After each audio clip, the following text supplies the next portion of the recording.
yourself again. But it's the only way you're ever gonna learn. You look back and it's all in the past. I'm dwelling on that. Good evening again, and welcome to NUFC Matters. It's Matchday Live, Newcastle United's penultimate home game against Manchester City. With the pressure being off, Newcastle staying safe against Leicester. And I've got to show that photo again. Fantastic, that, of the Matchday Live team last week celebrating the goals that kept us up, essentially.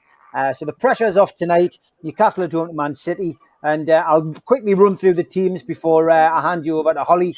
And Martin Dubravka's in goal, Jacob Murphy, Emil Kraft, Federico Fernandez, Paul Dummett, Matt Ritchie, John Joe Shelby captaining the side, Joe Willock, Miguel Almiron, Alanson Maximin, and Joe Linton. On the bench, Gillespie, Clark, Longstaff, Carroll, Gale, Lewis, Hendrick, Manquillo, and Sean Longstaff. And for Man City, well, they've put a reserve team out and given a goalkeeper a chance who most people are scratching their heads about and never thought they'd see the light of day again. But he's in goal. Carson, Walker, Garcia, Ake, Cancelo, Rodrigo, Gundogan, Bernardo, Torres, Sterling, captain the side, and Jesus. And Stefan, Diaz, Stones, Laporte, Mendy, Fernandinho, Mahrez, Foden, and Palmer are on the bench for Man City. Only got about 20 minutes to sum the game up, so I'm going to hand you over to Holly, who did such a good job last time.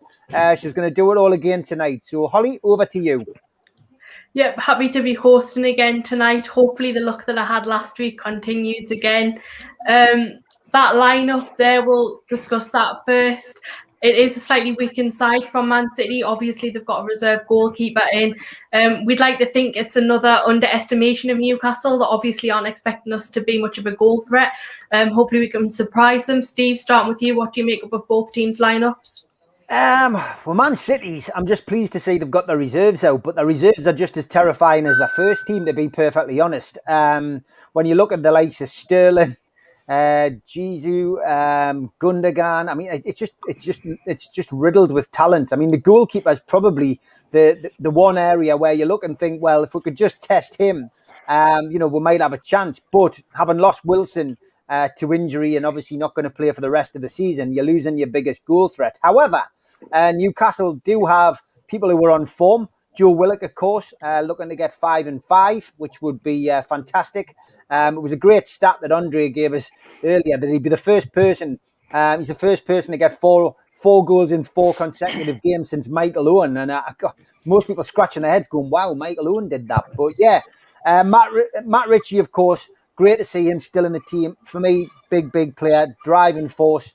Will want to win this game like he wants to win every other game. Dubravka, he's in top form as well. I don't think, to be honest, it's as bad as I thought, that starting lineup.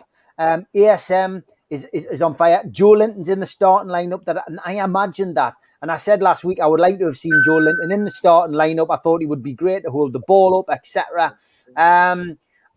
Maybe it's just because the pressure's off, but I'm not as downhearted as I thought I would be about this lineup. I think it's got a bit of everything in it. I think, if Newcastle get off to a good start, could be an interesting night tonight. There's no pressure. Man City have got their eyes on bigger things as well. Man City will be looking at the Champions League final. Some of those players who are playing tonight could be playing for a place in the Champions League final. Somebody gets injured tonight, then they're going to walk in. They're going to want to give a good impression, but at the same time, they're also not going to want to get injured in case they miss an opportunity to play in the biggest game that Manchester City's ever played in. So it's going to be interesting. I wish we were there because these kind of nighttime games with the big teams are always great, but not much longer to wait for you and I, Holly. Anyway, we'll be there Wednesday, singing our hearts out for the lads and cheering on Newcastle against Sheffield United. Definitely looking forward to that. The pressure's off for both sides now. Man City have secured their Premier League title and Newcastle are now mathematically safe. So there's nothing much to play for. Man City have got bigger things to play for in this game. Fairly unchanged side from the winning team against Leicester. The only change really is Callum Wilson going out of the side and Joe Linton coming in because of injury. Martin, what do you make of the lineup? Yeah, I don't think we probably didn't expect Bruce to change it up too much. Kraft's still in there. So, yeah, I think, look, he's right to go. The lads played well. So I think it's just the one enforced change. I've seen obviously a bit of chatter around Matty Longstaff and others, but I think Bruce has his team. I'm just watching the managers here on the match, Pep and Bruce talking. I'm surprised Bruce didn't come out holding his little trophy that he won. I thought he would have had it strapped to his shirt or something, a bit like Superman, but he doesn't. But yeah, I think it's, look, City have got talent right across the park, and their second team's as good as our first team. So I think it'll be a decent game. I think if we go at them, like, we've nothing to lose. So, play with a bit of style, go out there, give it a go. Nothing to lose. We are safe. And nobody, again, kind of like Leicester, nobody expects us to do anything. So last week I called I called Newcastle to win. Richie and Daz didn't. And we got a 4-2 win. So, yeah, I think City will win it tonight, but I think it'll be close enough. It won't be a rout in any way. I think it'll be a not goal in it. I don't think City have got too much to play for either.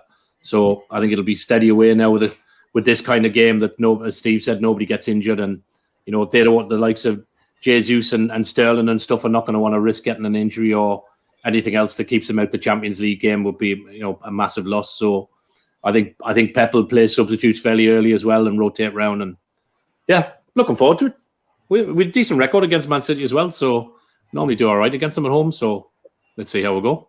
Definitely, we're a bit of a bogey team for them, you could say. Chris, what do you make of the lineups from both teams? Yeah, it's pretty much expected.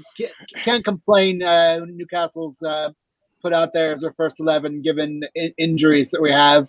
I would always not play Kraft. I would give Clark or someone else. Clark or Manquillo. What does Manquillo have to do to get back in the lineup? I would have Manquillo in there in the back line, whether we're playing a back 5 or a 4-3. I'd have Manquillo any day over Kraft. Just let's have a go. We don't have to be pressured to get a result. So hopefully the lads play a little freer, more attacking football, and let's not see parking 5 at the back. I mean, we're staying up. We're playing the champions. Let's have a go and not park the bus. Yeah, definitely. Not as much of a defensive team as we thought it would have been. Al Walid, is there anything you would have done differently, or are you happy with the lineups? Nobody can expect a change in the lineup. I think just the Wilson, the injured one.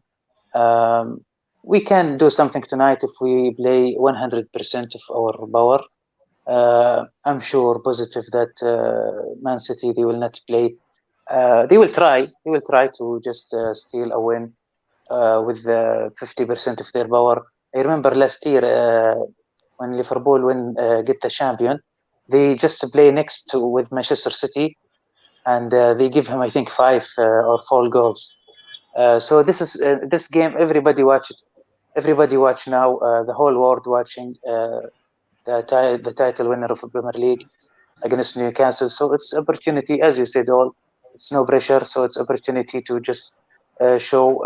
And even if me, for example, I am a player in Newcastle, I want to prove myself against maybe best team in the world right now. Pete, fairly unchanged side, only Callum Wilson that has left the side. Is there anything you would have done differently, or are you happy as well? I think Pete's frozen. We'll move on to Kieran and come back to Pete then. Kieran, are you happy with those lineups, or is there anything you would have done differently? Well, for me, I'd like to see us go 4-2-3-1. I think now we're in a position where we can play with freedom. Why not try and go toe to toe? We've got nothing to lose, have we? So, do you know what I mean? Like, we can't just go into the game and just put 10 men behind the ball, because they will eventually break us down. So, I mean, I'm quite surprised actually that Matty Longstaff's not playing. I thought this would have been the game that he could have been picked for. Do you know what I mean? There's only 3 games left. For some reason, he hasn't been seen for the majority of the season, even though he's signed a contract. So I don't really understand what's going on there. So I mean, obviously Shelby again. It's like he's picked himself, isn't it? Yeah. He's played every game. I mean, do you know what I mean? Just give someone else a chance. But we'll see, won't we? Yeah, definitely. We'll move on to score predictions quickly. Steve, what's your prediction for tonight's game? You know what? I've just said it on the Amigos. I think Newcastle will win this 2-1. I know that Mitch and Keith Patterson both went for the old Stu Penman, Desmond Tutu. But me and Steve Hasty are a little bit more confident. I just fancy a win tonight for some reason. I don't know why, but I just think you just got that feeling. Sometimes you just feel confident. And if I was going to the bookies, I'd stick 2-1 on. So that's what I'm going for. 2-1. Yeah, our record's certainly not bad, especially at home. Martin, what's your prediction? Yeah, similar to Steve. I think 2-1. I fancy us to get something tonight. If not a draw, if not the win, then I think we'll get a draw out of it. So yeah, I fancy us to get something tonight. So 2-1. Yeah, love positivity. Al Walid, what's your prediction? We can't hear you, Al Walid. Oh, he's on mute. Done a Spenny. Oh, sorry. I expect a draw. Okay. You expect a draw. Slightly less positive, but still something. I'll take it. Kieran, what's your prediction? I'm gonna go 1-0 Man City. I think there'll be a little bit more tight. I don't think there'll be a thrashing or anything like that. I'll go 1-0.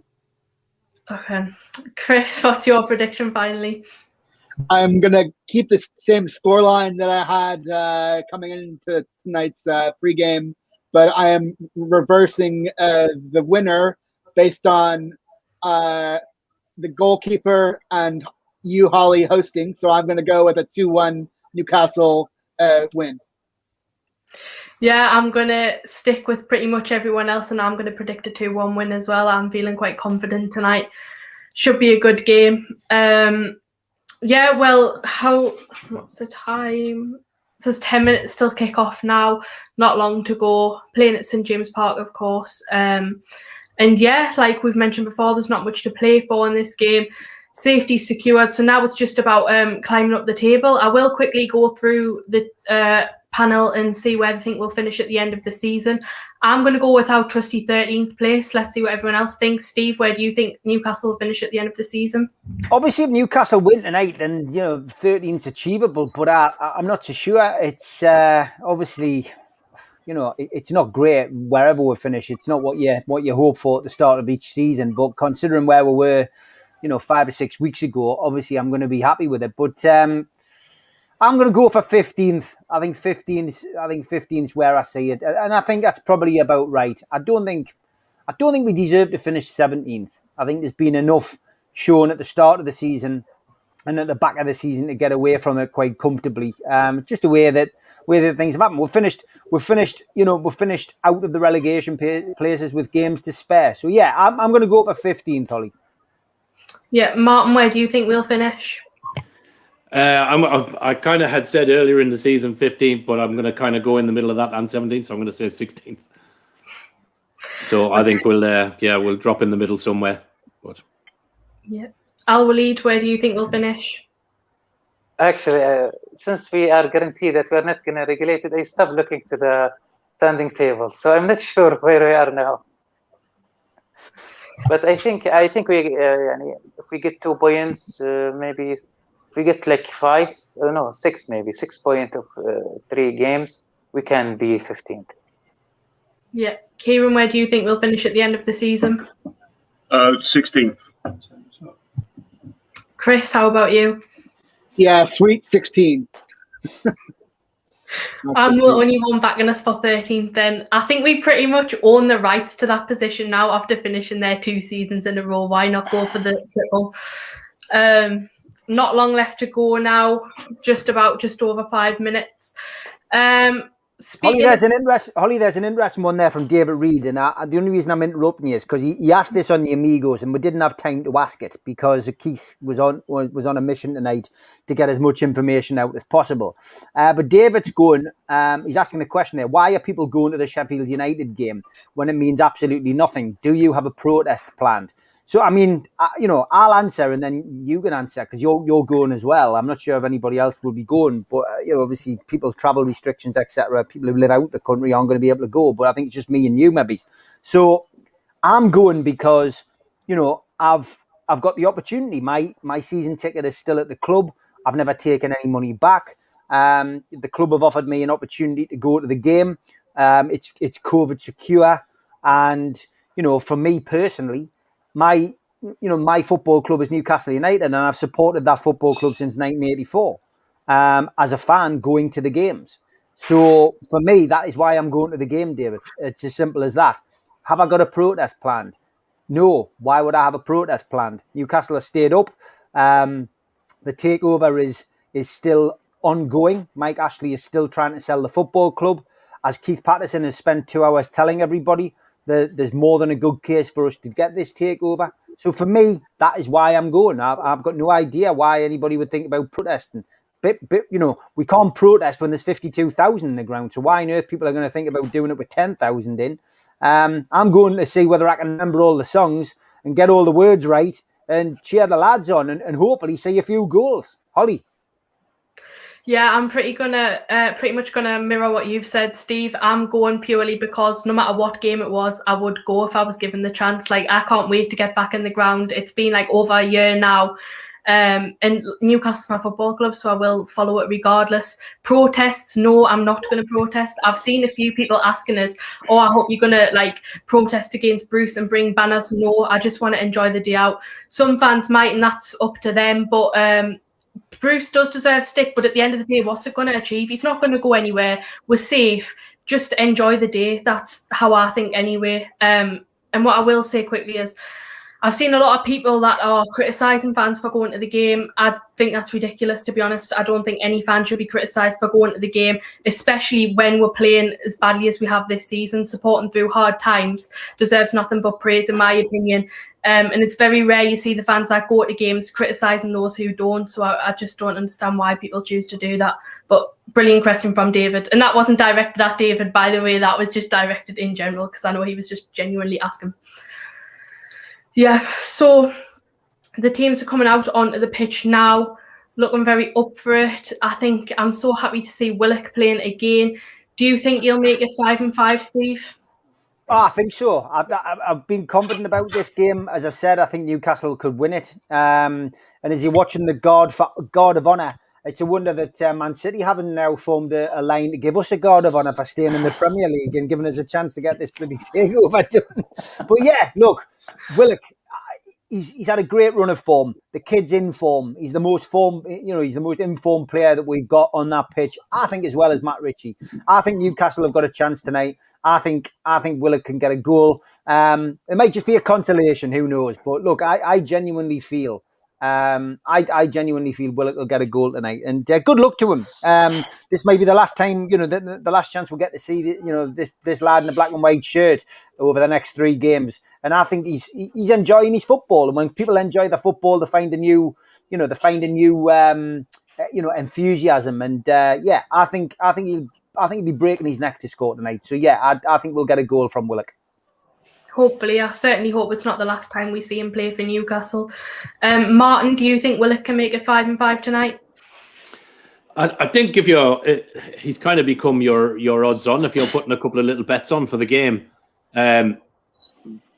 So yeah, I mean, I'd love to see him. I think, as Steve said, he's the informed player. So, I think he's just going through one of those runs where everything he does works off, and his goals are going in via deflections and little bits and pieces. So it's great to see him in that form. For me, he's worth a couple of quid. But when I used to go to the game, I always used to bet on the defenders because there were better odds. So if certainly if it was the likes of Howie or Peacock or a Beresford or even Batty at the time, and the entertainers, you always got better odds for the further down the field you went. If you went with Ferdinand and Shearer, the odds were always crap. So I always used to go with a defender.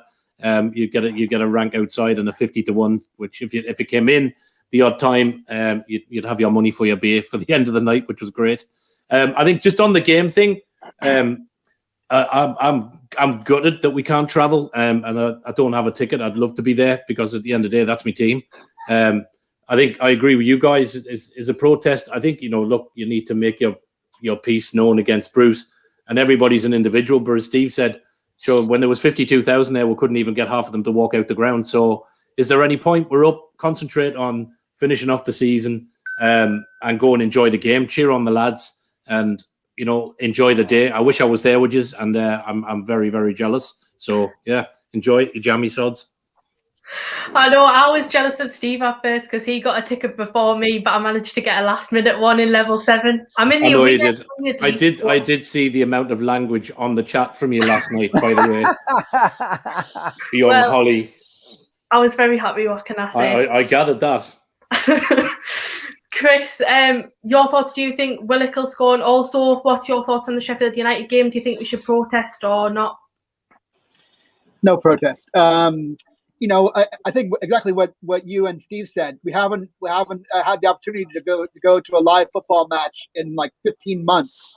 So I think anyone offered the chance to go to a football match, you'd snap your hand off for that. So I couldn't believe that there was still tickets available after the initial lottery or whatever, because you'd think that whatever the match is, whatever position we are in, you'd want to get the opportunity to go back in the grounds and experience the live match that we've been missing for more than a year. So fair play to everyone that's been involved, and no time to protest. It's a time to celebrate the club.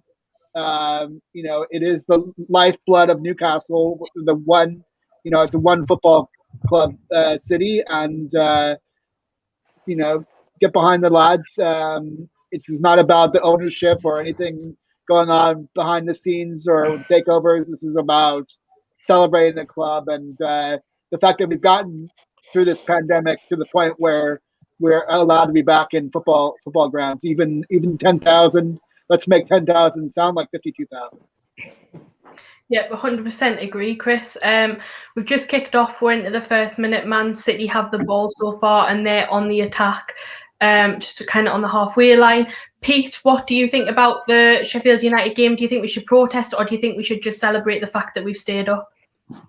No, I don't think we should protest, and no, I don't think we should celebrate, anything other than just being back in the stadium and actually being able to go back to games.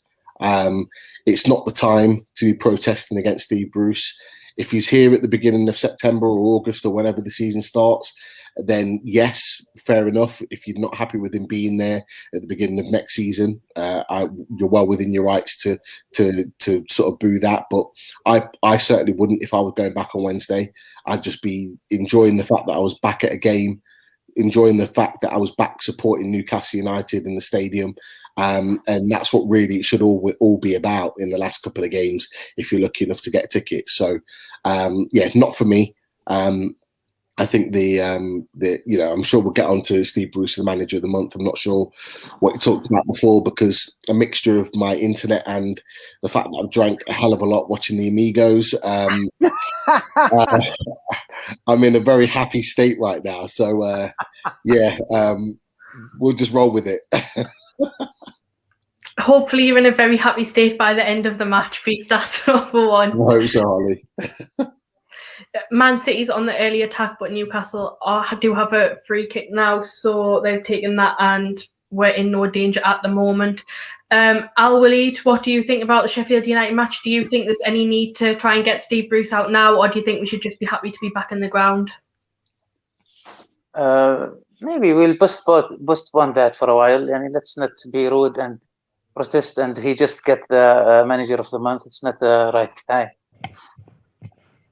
Yeah, I have to agree. Kieran, finally you. What do you think we should do at the Sheffield United match? Do you think we should protest against Bruce or not? To be honest, I don't really see what it can achieve, because I see people going on about protesting against the Premier League when there's a legal case going on. So what's the point? I mean, and there's no point in protesting against the manager because the manager won't be here if it goes through, will it? So, but if the worst case scenario doesn't happen in any time soon, we can't really afford to have him here next season because it'll just be the same, wouldn't it?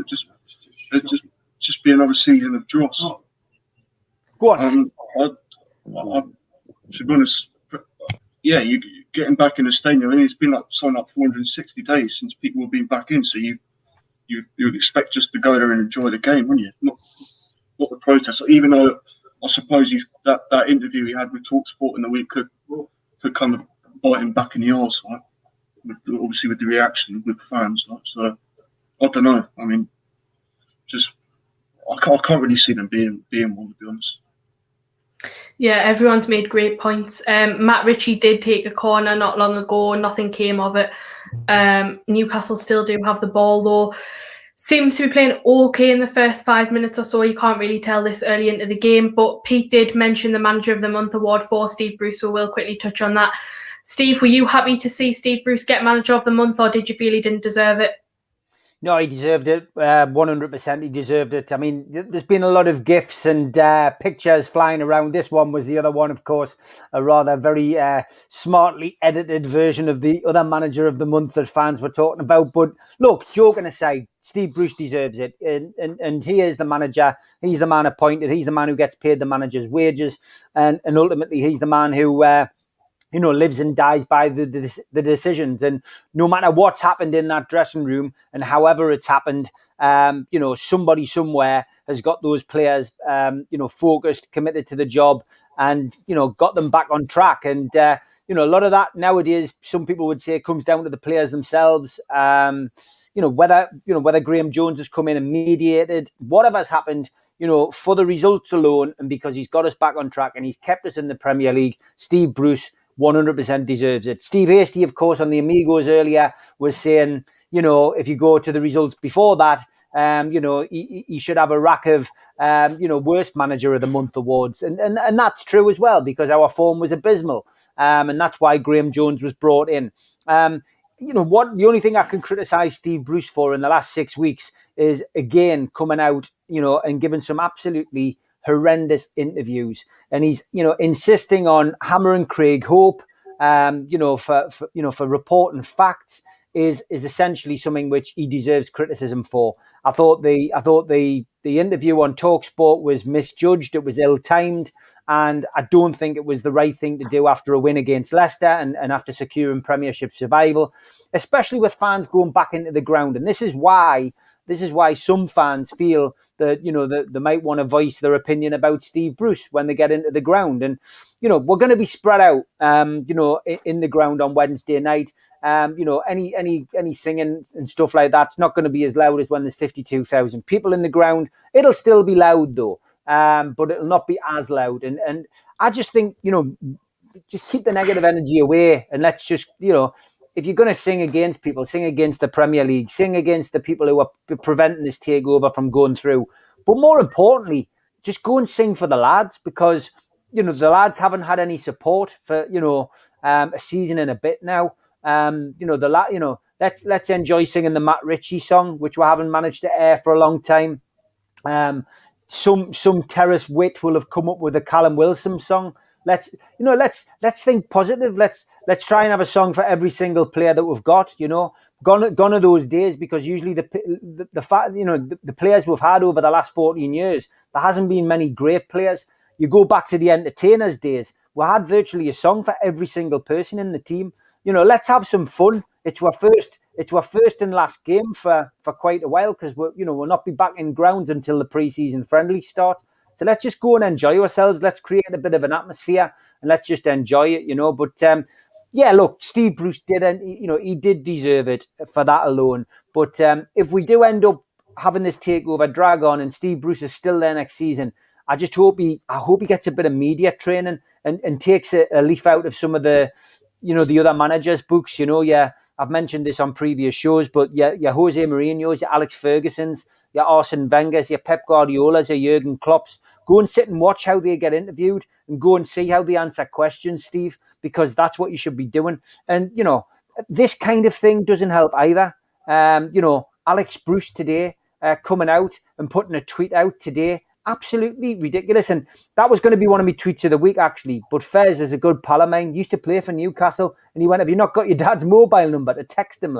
And that's, that doesn't help Steve Bruce when his son's coming out with stuff like that. Alex Bruce, I don't think I've interacted with him once on Twitter, yet I'm blocked by him on Twitter. Absolutely bizarre behaviour by him. That doesn't help. So, if he's still here and the takeover's still ongoing as we start the new season, and we're still stuck with Ashley and we're still stuck with Bruce, and we feel as if we're in Groundhog Day, Steve, do yourself a favour. Say very little on the microphone, because it's starting to get on people's wicks. Yeah, I think that's the worst thing about Steve Bruce. And I seen a comment before by Truls that was like, "Oh, don't protest, but give him some stick." Personally, I wouldn't be giving him any stick unless we are getting beat or playing really badly. I don't know. Are you the same, Steve? I just don't feel like, I don't feel like giving Steve Bruce stick when I go to the match. If this had been if I'd been watching this dross in the ground for a full season, I'm sure that there would have been songs against him, and I think this would have been resolved. I think Bruce would have lost his job if fans had been in the ground. I don't think Mike Ashley would have struggled to make the decision. I think there's a difference when fan pressure is on social media only. It's easy to knock it off.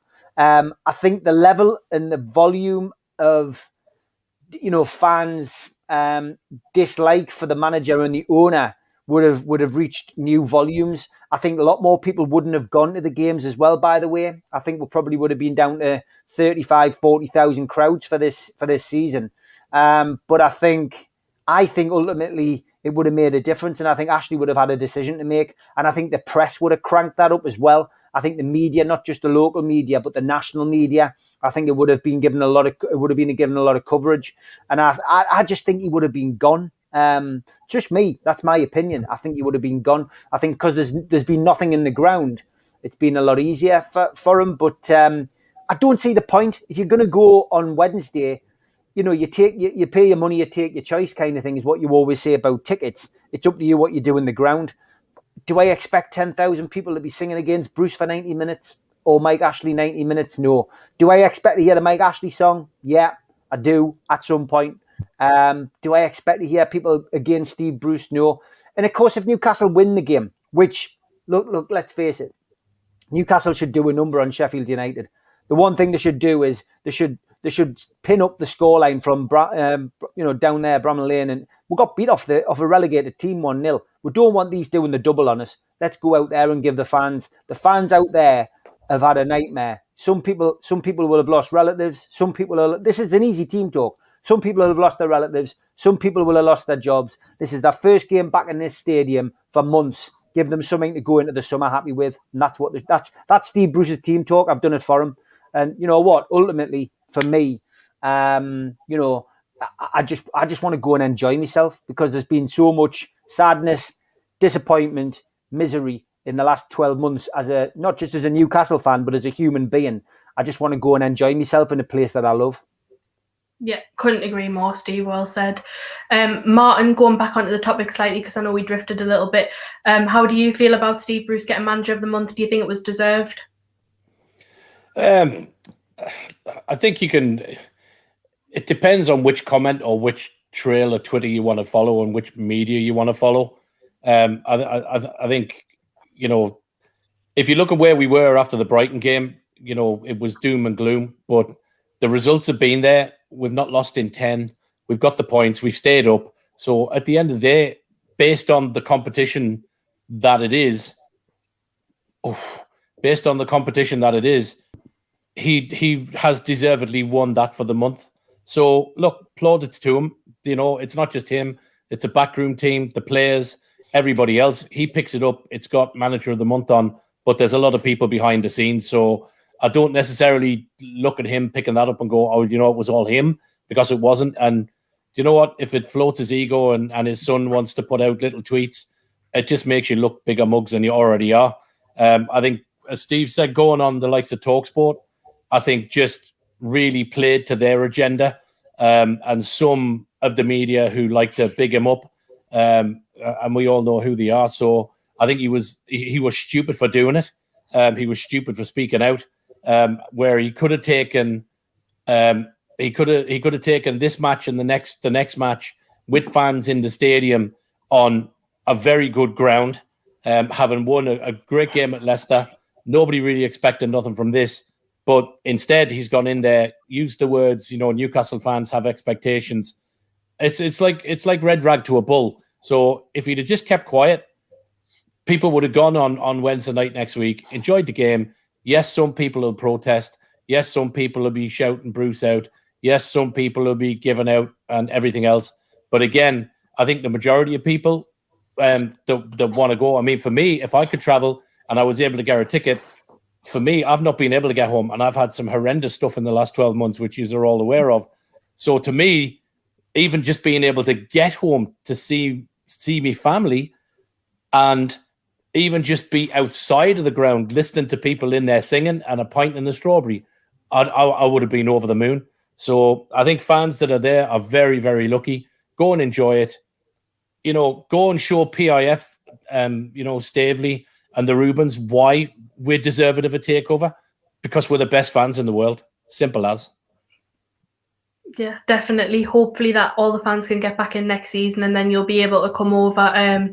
Just hoping that the 10,000 can make up for the 40-odd thousand that won't be in the ground. I know it won't be quite as loud, but we'll try our best to make ourselves heard, because the lads do need support. Not necessarily Steve Bruce, but definitely the lads, I think, do deserve the support.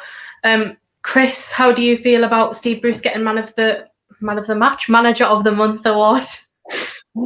Yeah, I'm not too bothered about it either way. I would say that any sort of goodwill that I had for Steve Bruce taking us back from the brink after Brighton to staying up with 3 matches to go is pretty much canceled out by, he might have been the manager of the month on the field, but off the pitch and with his son as his flack, pretty much cancels any goodwill out for me. And it just seems like he puts one foot right and then one foot wrong, and can't sort of put two steps forward. Always takes a step back from me.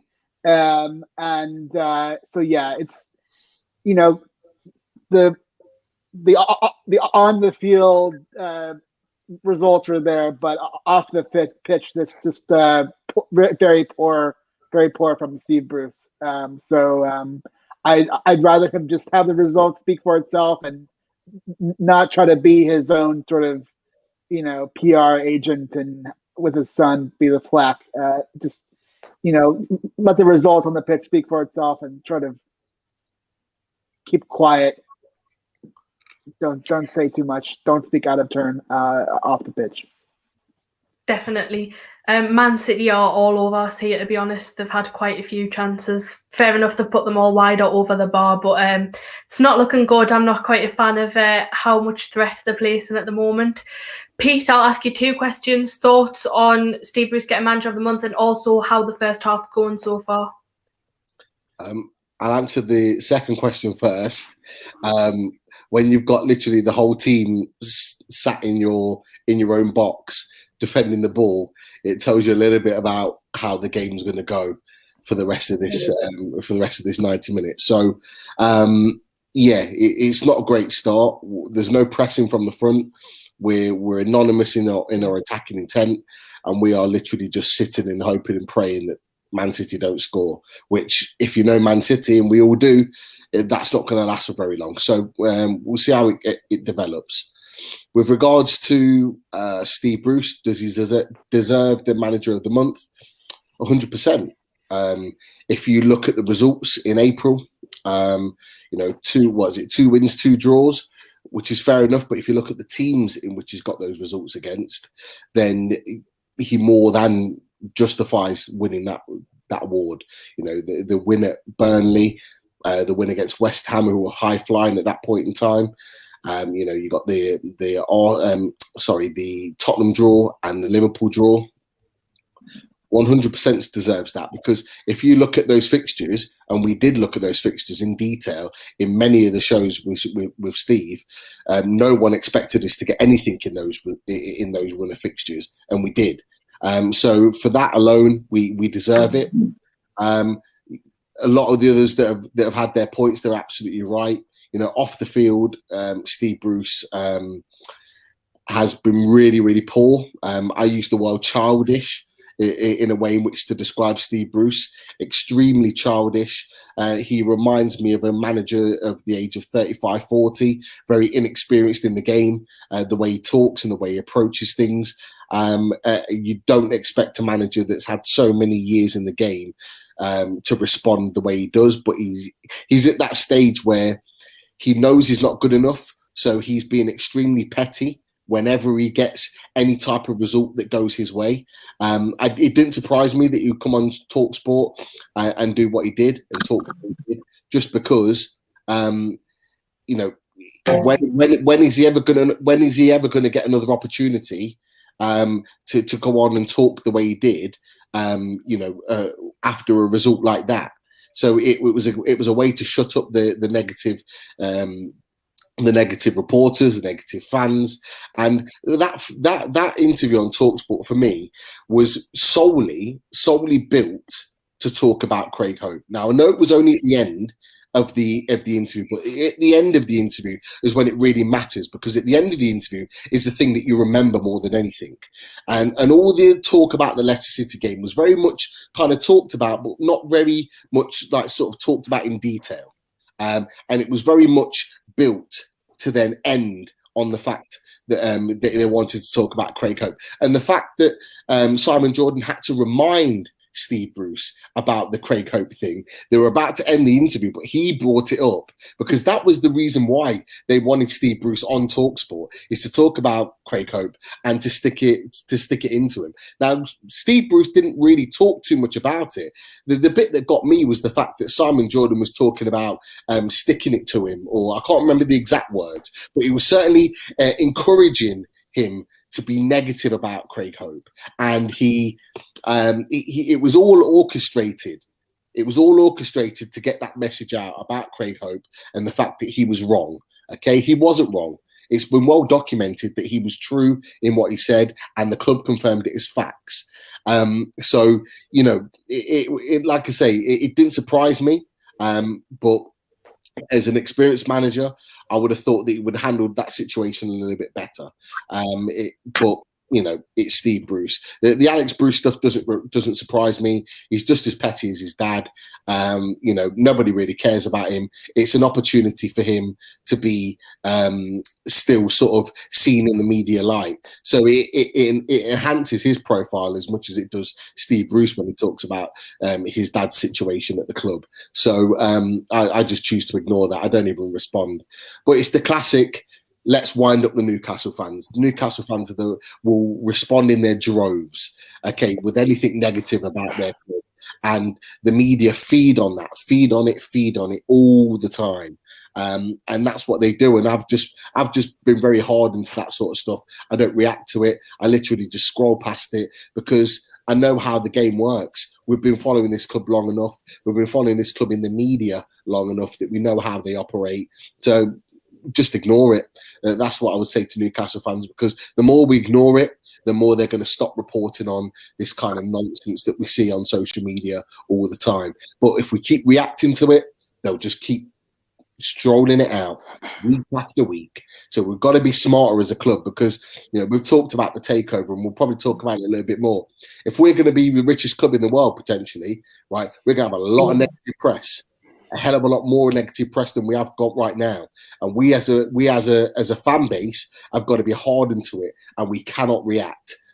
We cannot react because we're going to end up getting involved in absolute shitstorms that are going to be really, really needless, and they're going to try and throw us under a bus time and time again. So, just one of those things, but. You know, he does deserve the manager of the month, but everything else about Steve Bruce is not good enough. But I think we've known that for quite a while now. Yeah, great points, Pete, as always. Really well said. Kieran, your thoughts on Steve Bruce getting man of the match, and also thoughts on the game so far? Man City are all over us at the moment. Go on, Chris. It's just a bit of banter between Chris and Kieran. It's as always. Daylight saving time. Daylight saving. Might want to pay for it, Chris. To be honest, I was quite surprised that he did actually get it. You look at the performances. I think in the Burnley game, apart from a 10-minute spell, we didn't really do anything in that game. And we obviously won. The West Ham game, we nearly bottled it 2-2. Here we go. Oh, what play? No, not. Oh my God!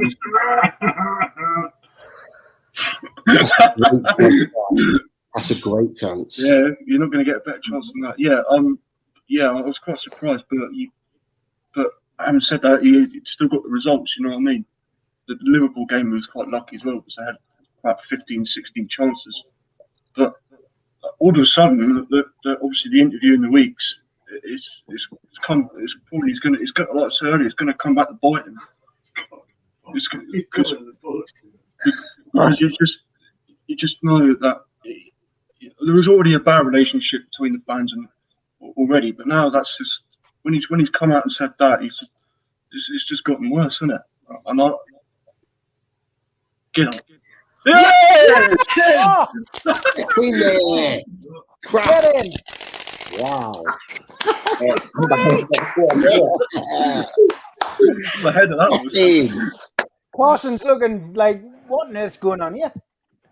I'm not surprised with Emil Kraft scoring against him. I'm not surprised. Last week, I get kicked out the show. I'm on my own, spilling me drink, and we score 4. Then I go off air to get me a little bit of Chinese, and I'm off, and we score again. I'm starting to see there's a pattern here, Steve.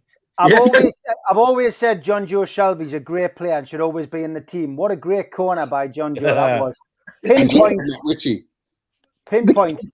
The keeper kind of looks like Jamie Redknapp a bit. He looks more like Jamie Theakston. 25 minutes in, Newcastle are now 1-0 up against Man City. Emil Kraft scored the goal. Would you absolutely believe that? Lovely bit of link-up play between St Maximin and Joe Linton. Came to nothing, took a deflection off Kyle Walker, went out for a corner, which John Joe Shelby took, and then Kraft got the goal. Brilliant. I wasn't expecting it. I don't think we deserve to be 1-0 up, but I'll certainly take it. No complaints from me. Al-Walid, thoughts on Steve? It's because you're the host, Ollie. It's because you're the host. We've got the new momentum. Of course, yes. And now that Martin's gone off, we might get another goal since he's not on the camera. Al-Walid, thoughts on Steve Bruce getting manager of the month and also on the game now? Bit of a different perspective as you would have had a couple of minutes ago since we are 1-0 up now.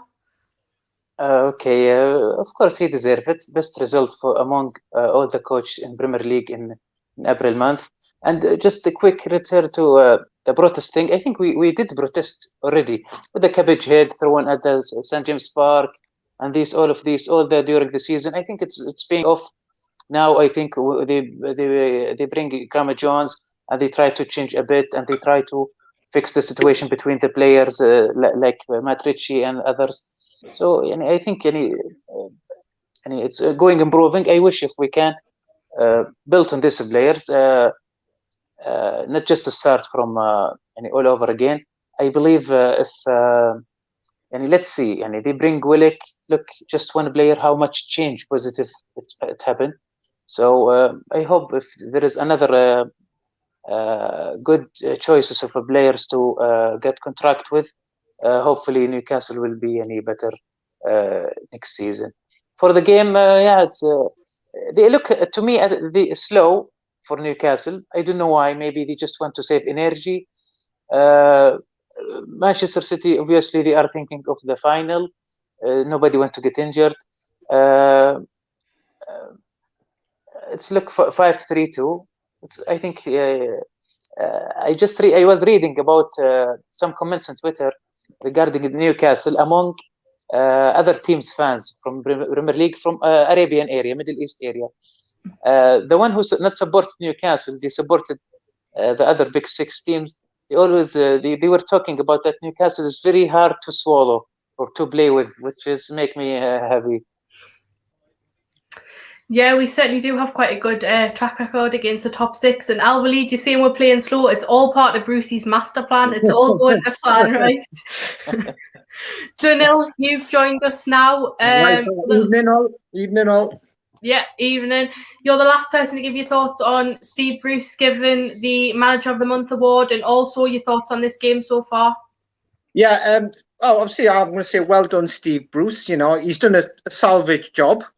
You know, but it's not just Steve Bruce. It's been a team effort. You know, so others deserve a bit of credit, like Graham Jones, and obviously we've had our big players back, like Sim Maximan and Richie. One thing that amazes me about Steve Bruce, he worked under Sir Alex Ferguson for so long. I'm just astounded how he didn't pick up any tips on PR, etc., on how to deal with the press from Sir Alex Ferguson. So as Steve rightly said earlier on, he definitely needs some PR training. But so far, great start. We've, that's probably our outlet, the set pieces, because we ain't going to be able to outpass them. So, great start, but we need to keep the pressure on, try and, keep the work rate up and really get into them a bit. Don't allow them too much space to play. That's what I would say there. Yeah, Steve, we're now 1-0 up. How do you think this game's going so far? I know it would have changed a bit in the last few minutes since we have scored, despite Man City being definitely the better team, I think it's fair to say. Hey, really, really pleased. Look, it's as we expected. Man City piling on the pressure, but Newcastle scored the goal. It's going with a form book, to be honest. The only surprise really of this first half is that it's Kraft who's got the goal. But what a good goal it was. And we saw Paul Dummett rise like a proverbial salmon last week. Now we've seen Kraft do it. And as I say, that it's not like flip-flops are on. It's more like the gloves are off with Newcastle. They're just enjoying the football. You can see it. The team clearly feel as if they've got, an opportunity to do something tonight, because Man City have got one eye on the Champions League final. They're playing a team which is, which hasn't got all its all-stars in, it has to be said, although, as we've already said before the game, Man City's reserves are still better than most teams in the Premier League. But look, long way to go. I've seen some people in the chat saying that we've upset them now and they'll probably come back firing strong. We know they've got strength and depth on the bench as well. The likes of Phil Foden, for example, coming on at some point. We'll put the frighteners on most teams. But look, Newcastle at the moment got off to a good start, and half an hour in, Newcastle 1-0 up. I'll take that all day. Definitely. Man City's just taken a free kick, low shot straight to Martin Dubravka. Good save. He's been great again this game, I think. Chris, your thoughts on the game, and also Martin Dubravka again being excellent.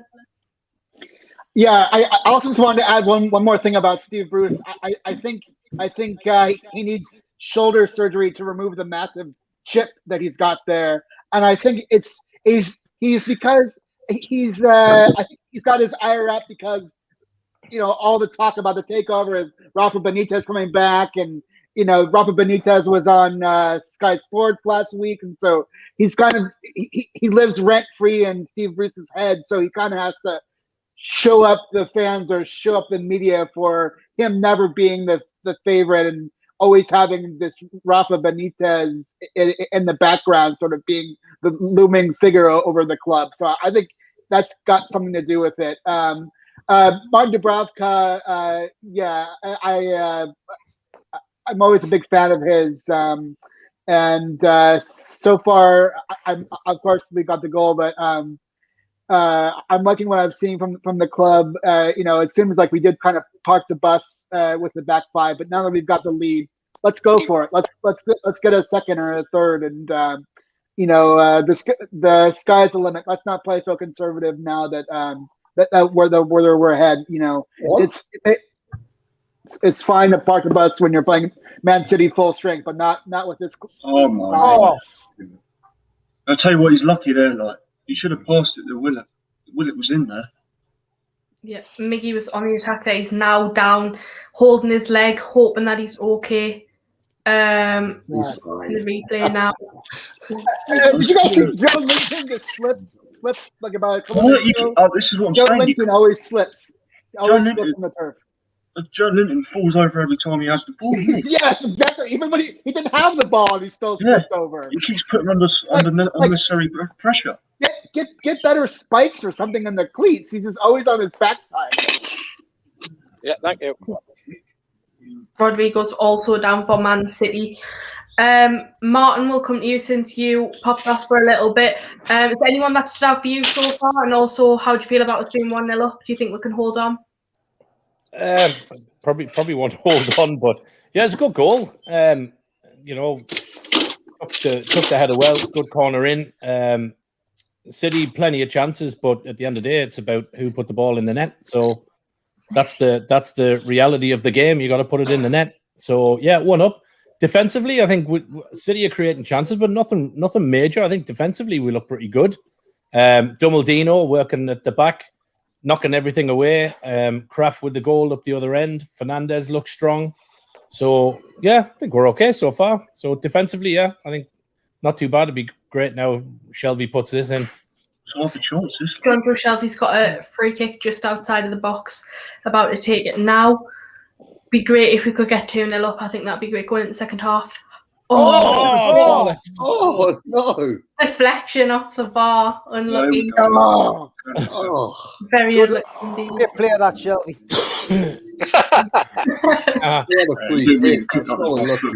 You've been doing too many shows, Mr. Wraith. You've gone delusional, me old mate. Yeah. Too much time in front of the camera. It's got into his head. It has, yeah. He's been up late, burning the midnight oil, writing books with one of those fed up ends. That's what's wrong with him.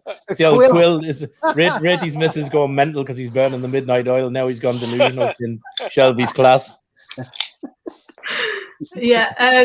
Daniel, what's your thoughts? I don't know if I've asked you. I'm lost off of who I've asked and who I haven't asked. So apologies if I've already asked you. Have I not asked you?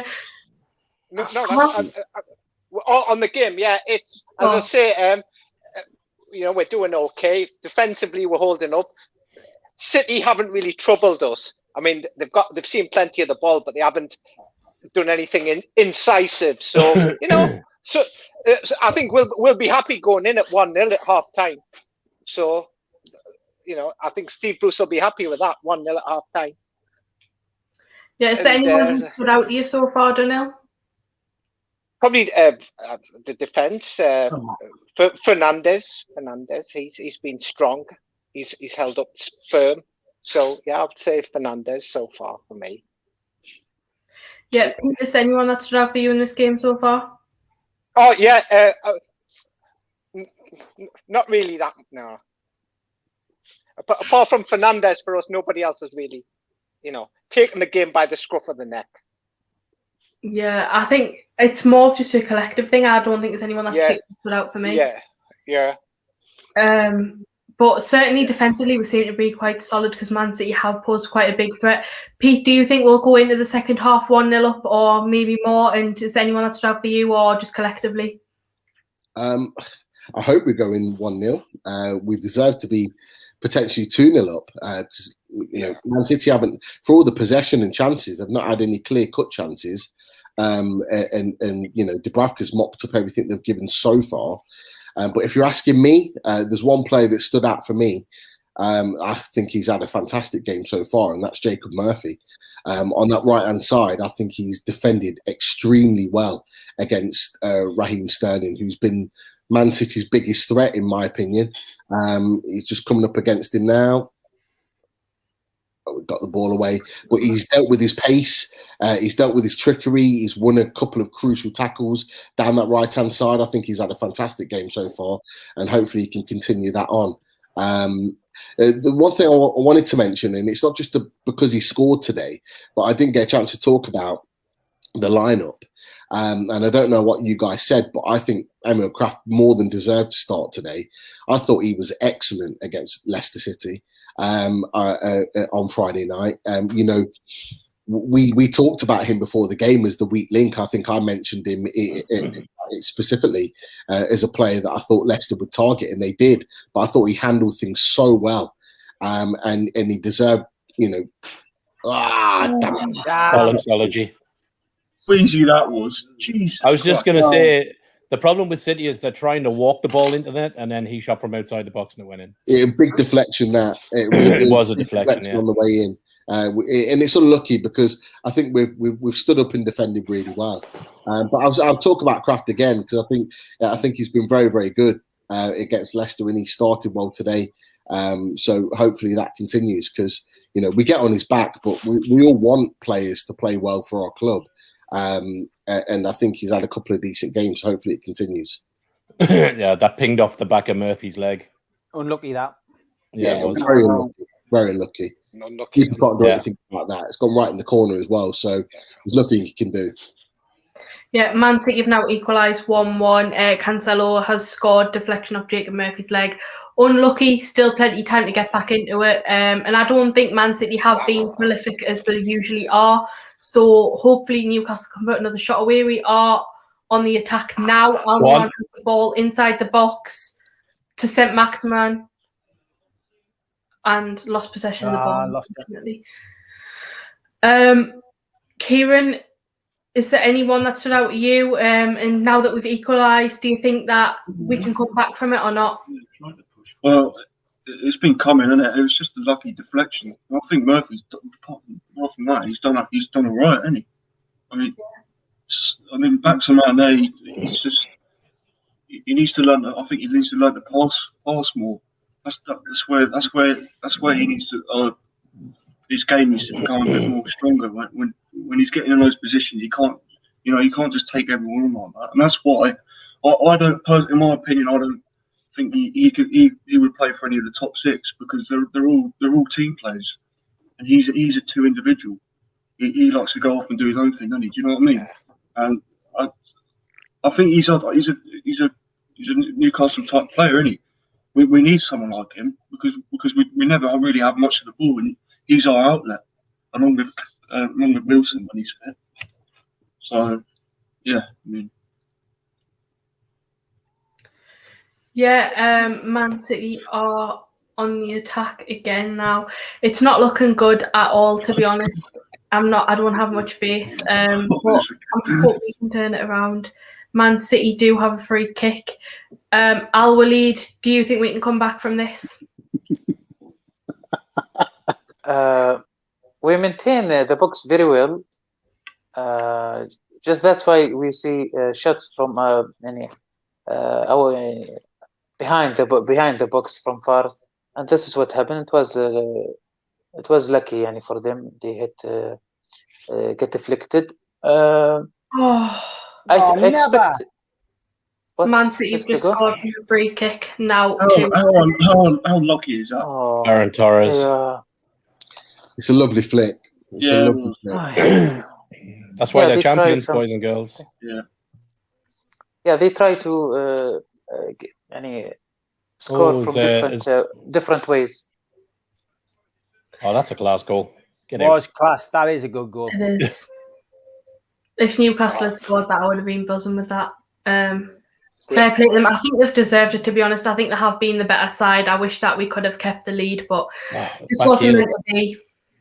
Still, we've got a full second half to play. Potentially goal of the season. That's cheeky, that like.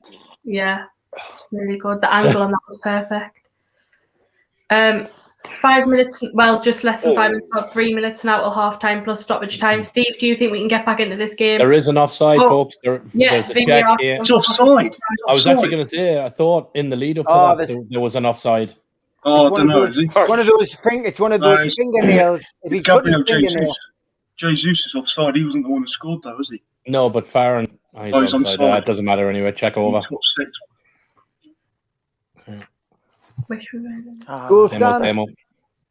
Yeah. Holly, you need to not say I don't have much hope anymore, because as soon as you say it.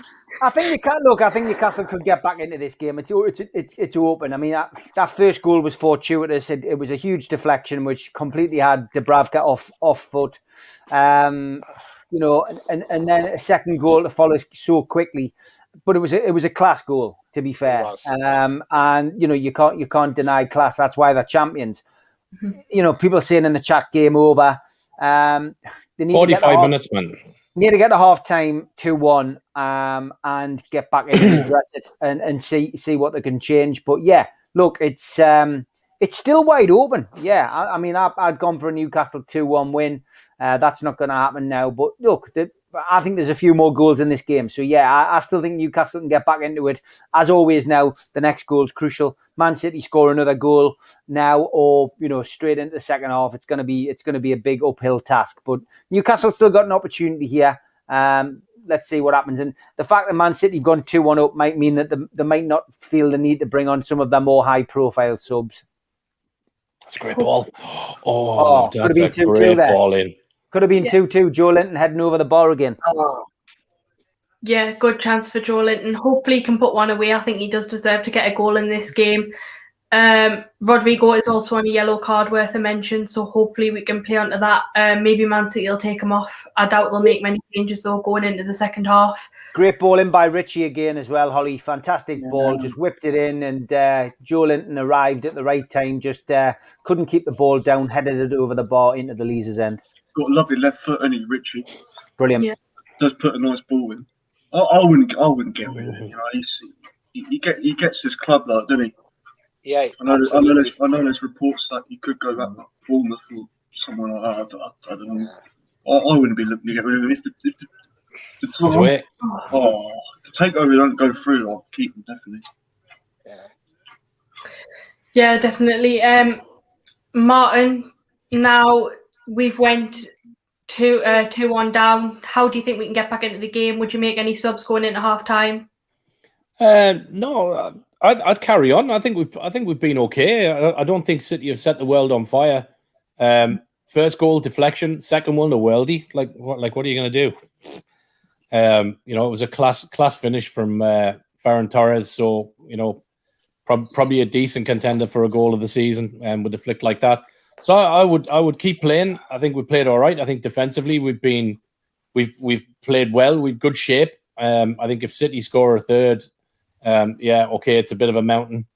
But keep playing. Again, nobody expected us to get anything from this game. So a point or anything other than that is an added bonus. So keep playing. Nothing to play for. The pressure is off. Make a couple of changes if you need to. Maybe Shelby later on, or bring on Matty, or get Gale on there. Bring Manquillo on. You could do 100 things, but they're playing okay. So I wouldn't change it. And knowing Bruce, he's probably not going to till about 65 minutes anyway. So just keep playing. I think we've done okay. And at the end of the day, these are the champions. If it was Sheffield United on Wednesday night, I'd be more upset. But they're the best in the country, one of the best in the world. So even with a half sub team, there's still a quality side. So yeah, all right. I'm happy enough. Does anyone fancy Man City to win the Champions League, or do you fancy Chelsea? Chelsea win that. I fancy Chelsea. I think they've already proved they can beat. I think Man City. Yeah, definitely. Really? Man City. Yeah. It's the holy grail for City, isn't it? Yeah. It's the only thing they've not really won that the owners really want to win. But yeah. Hopefully, in a couple of seasons, like the start of the game where we were doing the Guard of Honor for City, hopefully they're doing that for us in a couple of seasons. Hopefully, Martin, we can dream. 1 minute left of stoppage time now. Chris, is there any changes you'd make, or would you stick with the same side? Yeah, no, I think we're doing all right. The goals against us have been, against a bit of class and a bit of luck. So I'm always wanting to be like, can we just take Shelby out for one match and see what happens? Yes, he should have scored. He was unlucky that he hit the crossbar. Go on, ASM. Maxman on a good run now. He's on his own. He needs help. Come on. You need to pass it. Not Linden. You're useless. Oh, God, on his ass. Offside. Whoa. Joe Linton's class, man. Yeah, Joe Linton fell over in How the can you be offside from that? God. Was it? Apparently, Is there a foul? Is there a Was it foul a here? foul? No. What was it? Oh, what? He's onside when the ball's played. Yeah, ASM's not offside. They're checking for a penalty. Whether it's when he plays the ball. Oh, they're checking the penalty. That's not a penalty. He slipped over, didn't he? Nah, he slipped. I thought he did. You see it from there. He slipped. Yeah. We'll never get this off the top six. No, he does. No, he does. He does catch him. The top six will be looking at that. I don't think We're just waiting for this. We're waiting for this. Get yourself on the TV. Well, it could be a villain. Does anyone else think it's a penalty? He takes his foot away. He does. He looks like he actually makes Wow. contact with his right foot. Yeah, Yeah, right it does, foot, yeah. His right foot landed. This by right should be a penalty, but we probably He's should. not offside. They must have Onside. He says to me that they're looking for a penalty. Yeah, they're He giving the says to me penalty. they're looking for a penalty. Yeah. Because they're looking for the offside first. But St. Maximin's not offside. He's a mile. He's a mile onside. Who Apparently. What is that line that they've drawn there? What is that takes line? a penalty? Who takes a penalty for Yes, that? and shaking his head. What about the rest of his arm? The lines are just. Oh, come on, you got to give. He's that. a mile onside. Are you kidding me? What about his arm? His arm's bloody on the other side of the line. The guy on the far Okay, side it's is fine. really playing him It on. has to be a penalty. It has to be a penalty. The penalty's been given. They're just checking. He's on Yeah, side. he's Yeah, definitely it's not onside. offside. Yeah, He's on side, miles on side. So Who takes the penalty for that? Right, so now Adam- clarified that it's onside. That's great. It's a penalty. Yeah. Who takes the That's penalty? a penalty. That thing there looks a penalty. That looks a penalty. Richie would take the penalty, Yeah. would he not? There's got to be a Yeah. penalty. Yeah, Richie. I would go with Richie. What are they waiting for, man? How long does it need to take? He's They're Arcade's trying to playing get. They're them on. trying. Arcade's No, they're playing not. them They're on the phone now. Penalty. Penalty's given. Penalty. on. They were obviously they couldn't get a hold of Gary Hoffman and Richard Masters to deny that. No, I can't get him. He won't answer. You're gonna have to give it. They couldn't ring up Nasser. Jesus Christ! Joe Linton take Don't the let penalty. Joe Linton take it. Joe Lincoln. Penalty in Newcastle. I'm sure he's got the ball. No, Oh, Richie. please. I hope It's it's gotta not, be man. Richie. Oh, it is. Joe Linton's taking it. No way. No, Come just on, let him do it. Joe. Just Joe let him do Linton's taking. it. He's gonna There's his miss record: 3 with 2 missed. What Oh the my fuck God. are we doing, Why lads? would you That let must be a Hoffenheim because he ain't taking any You know what? penalties. If this was Scott Carson is 35. If he saves this against Joe Linton, there is no coming back for Joe Linton. Can you No imagine coming being- back. Can you imagine being- Can you imagine being Carson and having Joe Linton and Kraft scoring against him? Oh, here we go. Yeah! Big Joe. Never doubted him. Yeah, sign him up. Can you imagine if that was a point to keep us up? I bet they wouldn't have given it then, would they? Oh my Fair God! point. I'm telling you, that guy is a dead ringer How old? for Jamie Redknapp. That's a Jamie good penalty. Good penalty. Yeah, Very that good is penalty. a decent pen, by the way. Do you reckon you would have saved that, Pete, if you were in goal? No chance. Ah, come on now, Pete. No How old the That's goalkeeper? a How old fantastic is he? penalty. He's 57. I was just, He's look old. I And a watched, little bit of age as well. 35 this season. I watched the worst penalty shootout I've ever seen in my life earlier today. It was in America. It was the women's NCAA semifinal, and it was won 3-0. I've never seen a penalty shootout won 3-0. Each penalty was missed to the same, to the strong side, saved by the keeper, and the first one was skied over the keeper. So it was just, I was ready to see a quality strike penalty. Well taken by Joe Linton. Keith Patterson's a really good predictor, like, isn't he? Yeah, 2-2. Bill Desmond. He must have he must have a better TARDIS than Chris. His goes into the future. Into the future. Half time, lads. Yeah, half Congrats. time, Newcastle 2, Manchester City 2. Brilliant penalty from Joe Linton, and the first goal, obviously, from Emil Kraft. I'll start with you, Steve. Do you think that we can get something from this game? It's looking pretty good at the moment. Well, I'm going to have to change my scoreline. It's going to be 3-2. I said it was going to be 2-1. I was confident about tonight. For whatever reason, I was confident. I just felt Man City's focus is the Champions League. Players don't want to get injured. They certainly don't want to miss out on the opportunity of playing in the biggest game of their lives. And Newcastle United are looking for goals. And, it's come from two really, really surprising sources. Nobody in their right mind would take Kraft for first goal scorer unless it's one of those daft bets you put on every week.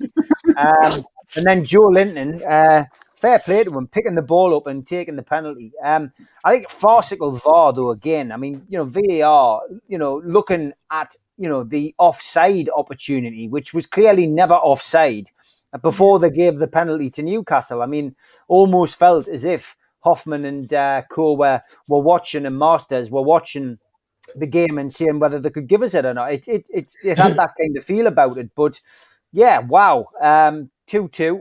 But I expected goals in the game, and I expected Newcastle to give a good account of themselves tonight. So I'm not surprised. Can we go on and win it? Yeah, I think we can. I just genuinely feel we've got Man City rattled, and we're record. We're record in recent seasons. It's been okay against them. Yeah, we've conceded possession to a great degree, but we've managed to get a win, get draws out of Man City. We just seem to play them at the right time as well. We seem to play them at the right time.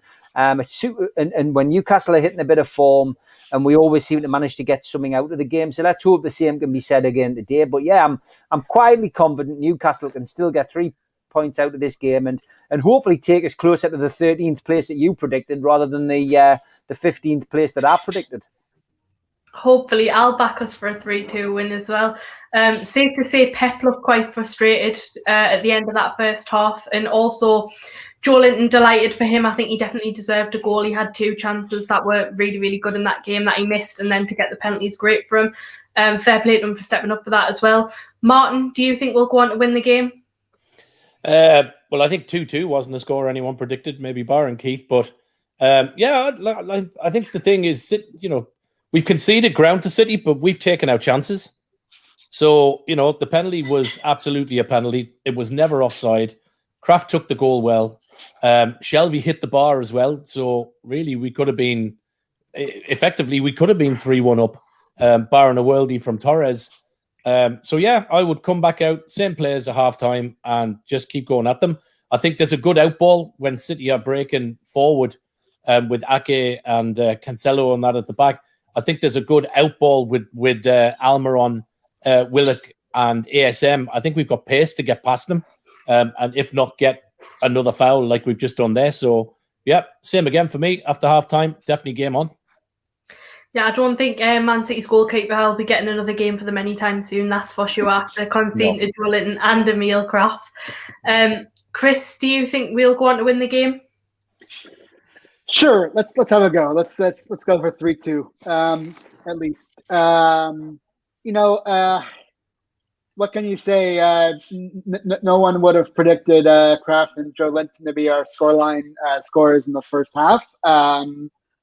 I think those are both well taken goals compared to the luck and sort of skill that we got from Man City's goals. What do we have to lose?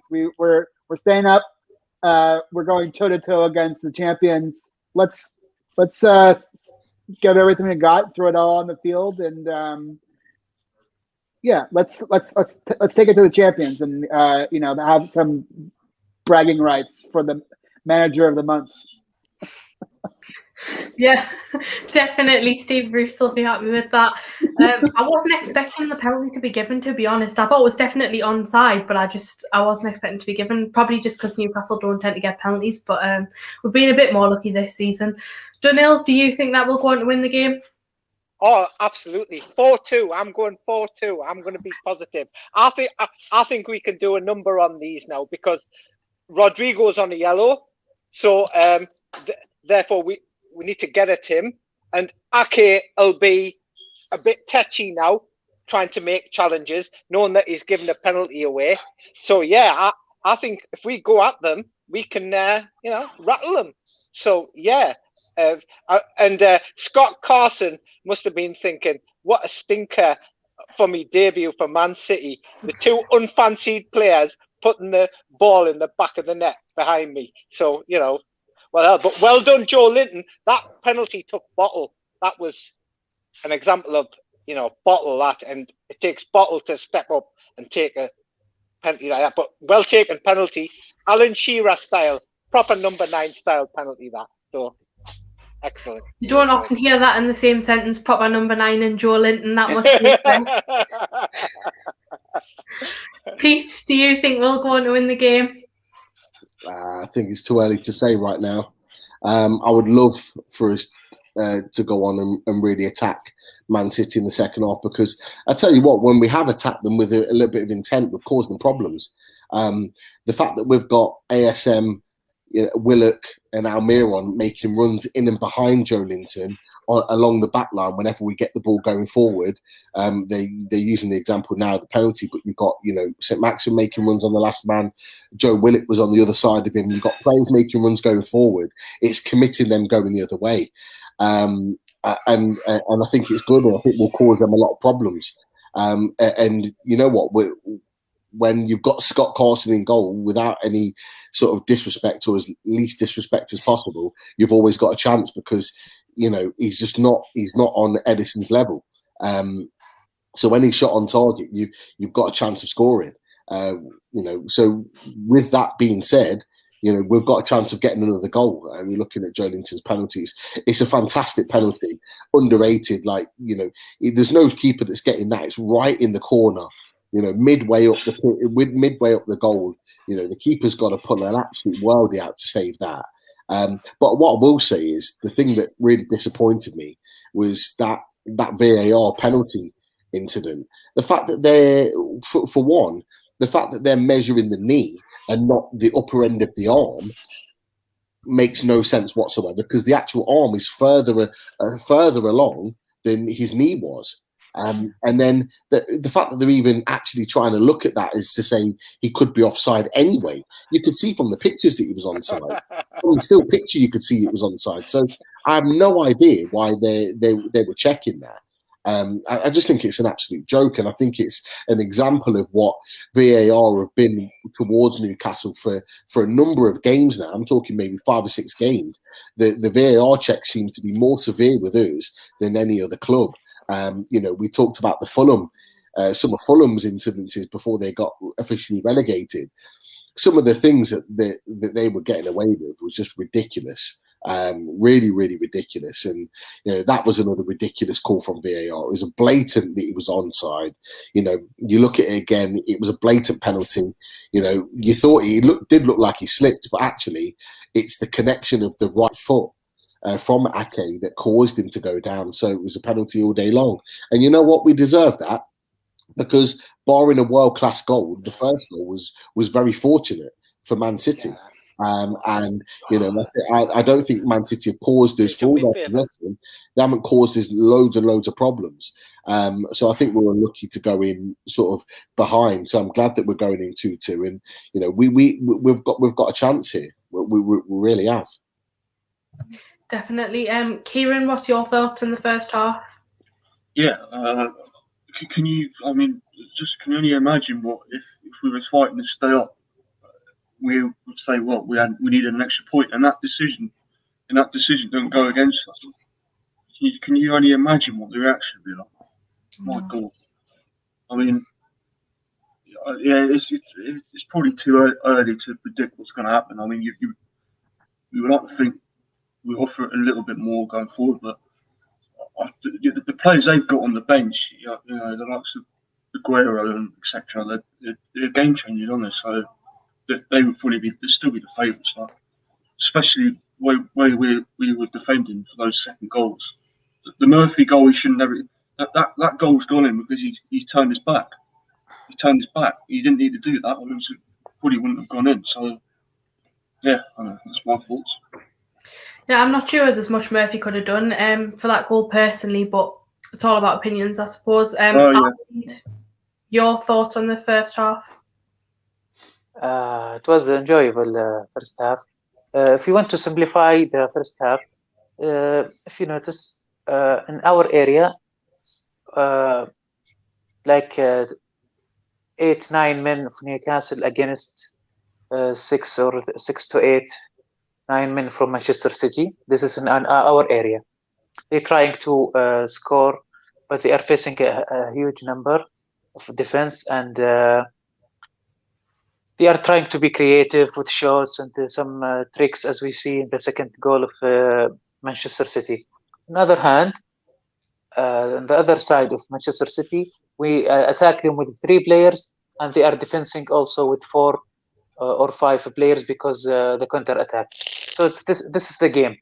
This is the game, and who gets to score and lucky, he will win. Yeah, I'm going to touch on the Richard Masters interview because I've seen someone on my Twitter asking about it to mention it on the Matchday Live. So, Steve, I'll start with you. What did you make of that Richard Masters interview? He did seem very uncomfortable.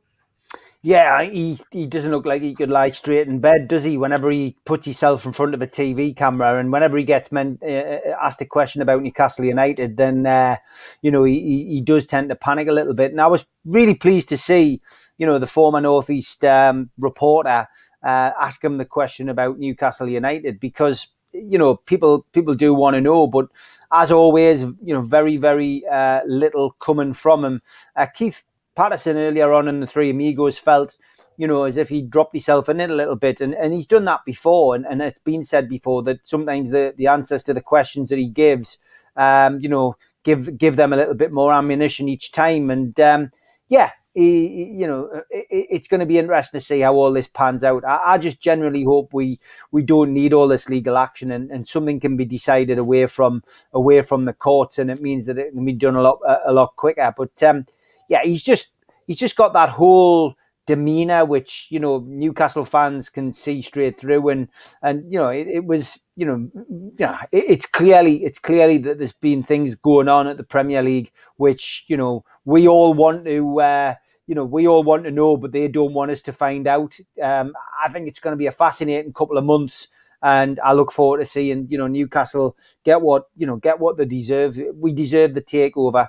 Mike Ashley deserves to get this money and move on, and we deserve to be able to have a season next season with a full house, fans in the ground, and money to spend, and hopefully creating a new piece of Newcastle United history, which is what we all want. Yeah, I think Richard Masters certainly couldn't make a good actor. His face definitely didn't agree with the words coming out of his mouth when he said he was happy that Newcastle stayed up, that's for sure. Martin, what did you make of that Richard Masters interview? I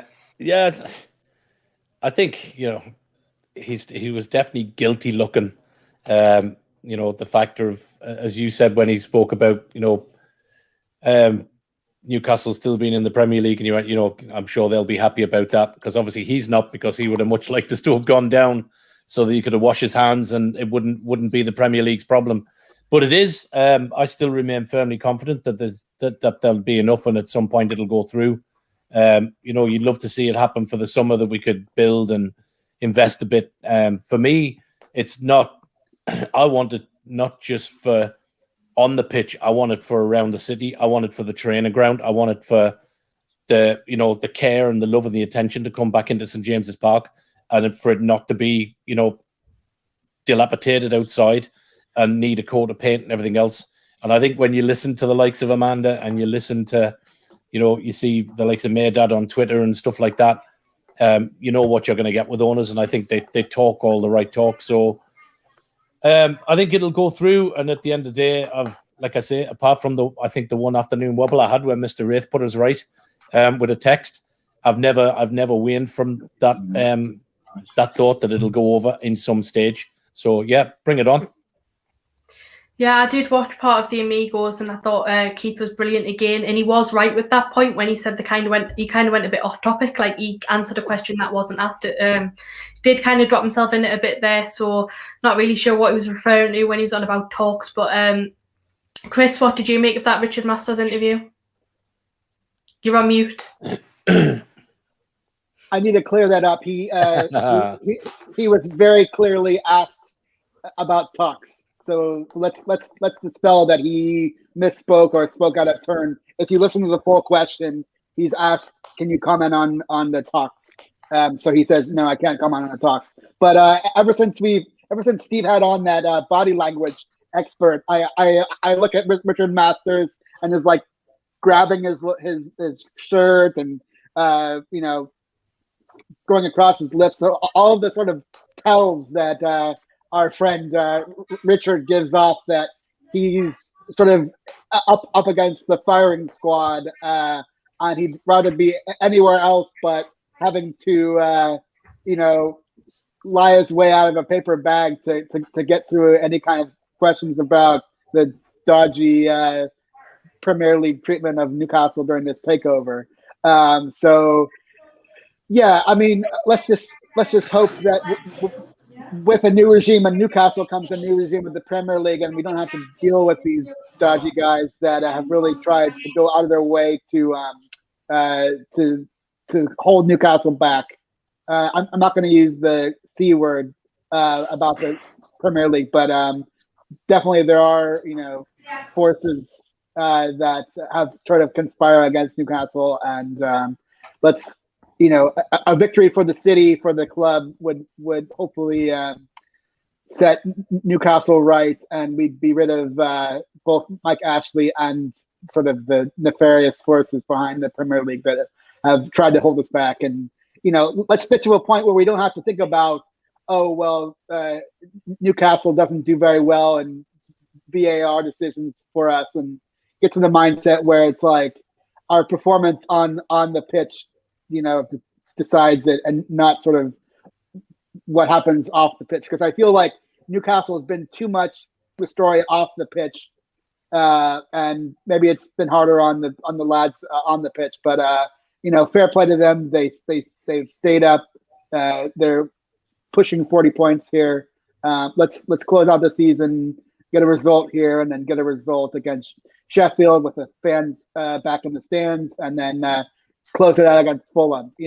At the beginning of the season, when we saw the schedule, we thought, okay, great, let's have it sorted before the end of the season. We did that, and let's close it out with wins against two relegated sides. Yeah, Newcastle have now kicked off into the second half. A couple of minutes played. Man City do currently have the ball, although Willock did have a chance early on. Dunil, your thoughts on the Richard Masters interview? I thought he looked very uneasy when asked about Newcastle United. He was like, "Oh dear, who helps? He's going to tell me, mummy," And I think he knows he's in a corner there, and our Bruce Willis, our very own Keith Patterson, he's going to get. I think the Premier League will get sorted out. We'll get this takeover, and then we will be back to the days of the entertainers, Mark II, where the town will be full of black and white strips, not your Man Uniteds or your Man City strips. It'll all be black and white strips. I can feel it in my, bones. But yeah, he looked very uneasy. He knows he's done wrong. But hey. Yeah, I agree. I hope we'll get back to the entertainers days, because I missed out the first time. Your thoughts on the Richard Masters interview? Firstly, Dunil, he feels it in his waters. That's where he feels it. Feels it in his waters. And that. Yeah, that. Richard Masters, he looked genuinely pissed off. He looked pissed off because I think, for one, he was pissed off because I think he knows that he's under the cosh massively. And I think, secondly, he was pissed off because I don't think he genuinely thought that Brian Swanson would ask him the question. And, looking at the previous Sky Sports interviews, going back to last summer, they were very... can't find the word. They handpicked, let's say, the questions that were asked to the Premier League very, very specifically. And I think he was caught off guard by the fact that he was asked about the takeover. And I think he was very uncomfortable answering the question. And then he looked genuinely pissed off that he had to answer the question because there was no getting away from it. And that was my initial thoughts about Richard Masters, and I think that tells you a lot. It tells you that there's pressure on him, not just from the European Super League, but from the takeover as well. I think, you know, he's genuinely worried about his job, and I don't think he'll be in a job once his takeover's done. I think regardless of which way it goes, and I believe that it will go the way that we want it to go, I think he'll be out of a job.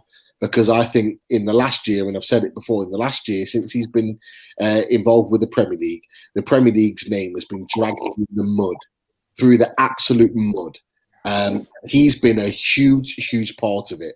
And once these things have been resolved, because they can't get rid of him now, because it would give away too much about what's been happening and what's been going on. But once this has been resolved, I think he'll be the first out the door, and I think he'll be glad to get away from the Premier League.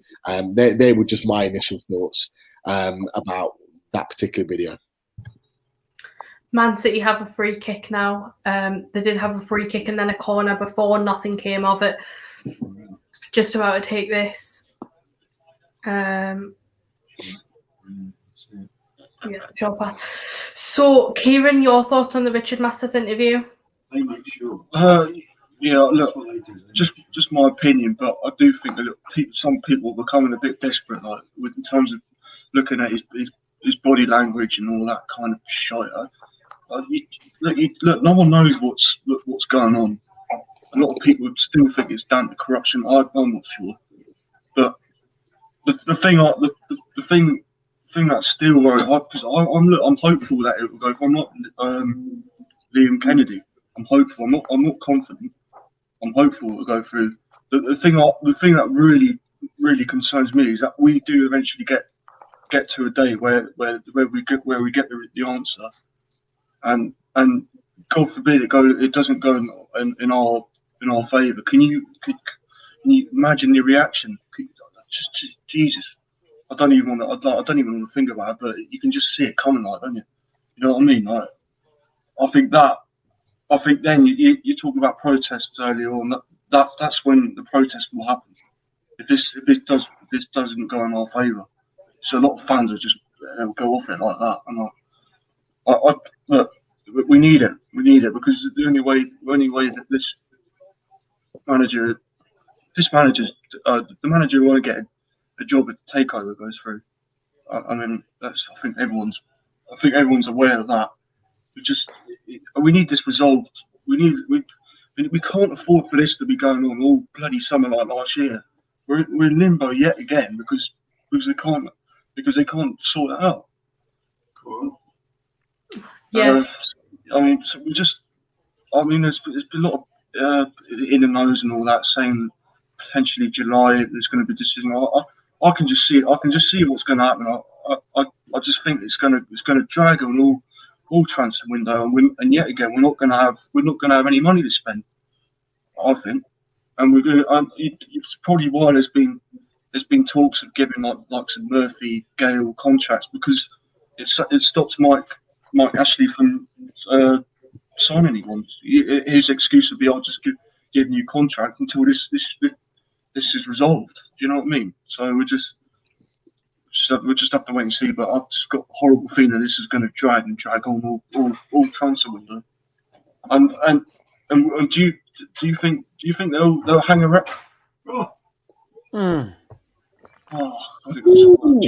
anyone think they'll hang around if this does go past the transfer window? Do you think they'll still be hanging around, or do you think they'll pull out? I'm interested to know because I'm not really sure.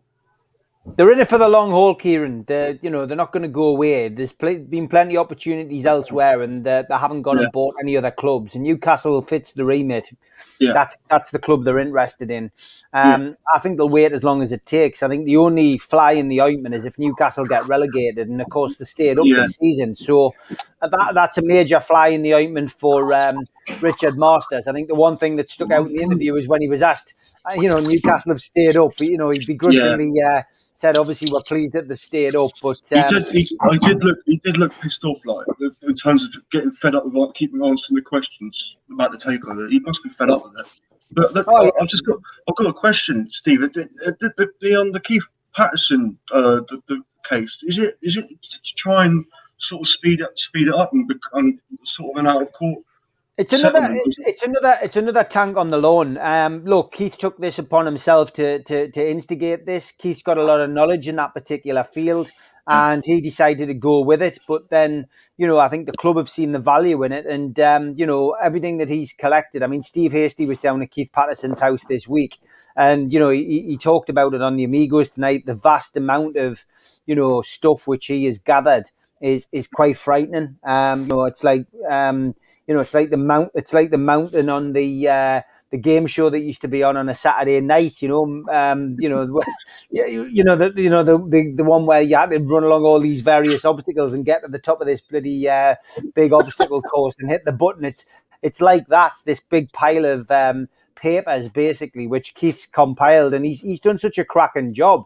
And the club clearly value that. So now, there's 2 cases against the Premier League, and they're basically not gonna be able to turn and get away from this. They've got to face it, and I think Keith spelled it out. Anyone who hasn't watched the Three Amigos, watch it from tonight, where we gave more or less an hour and a half of a 2-hour show to Keith to explain some of the things which have been put out on the internet by fans who claim to be in the know but clearly aren't.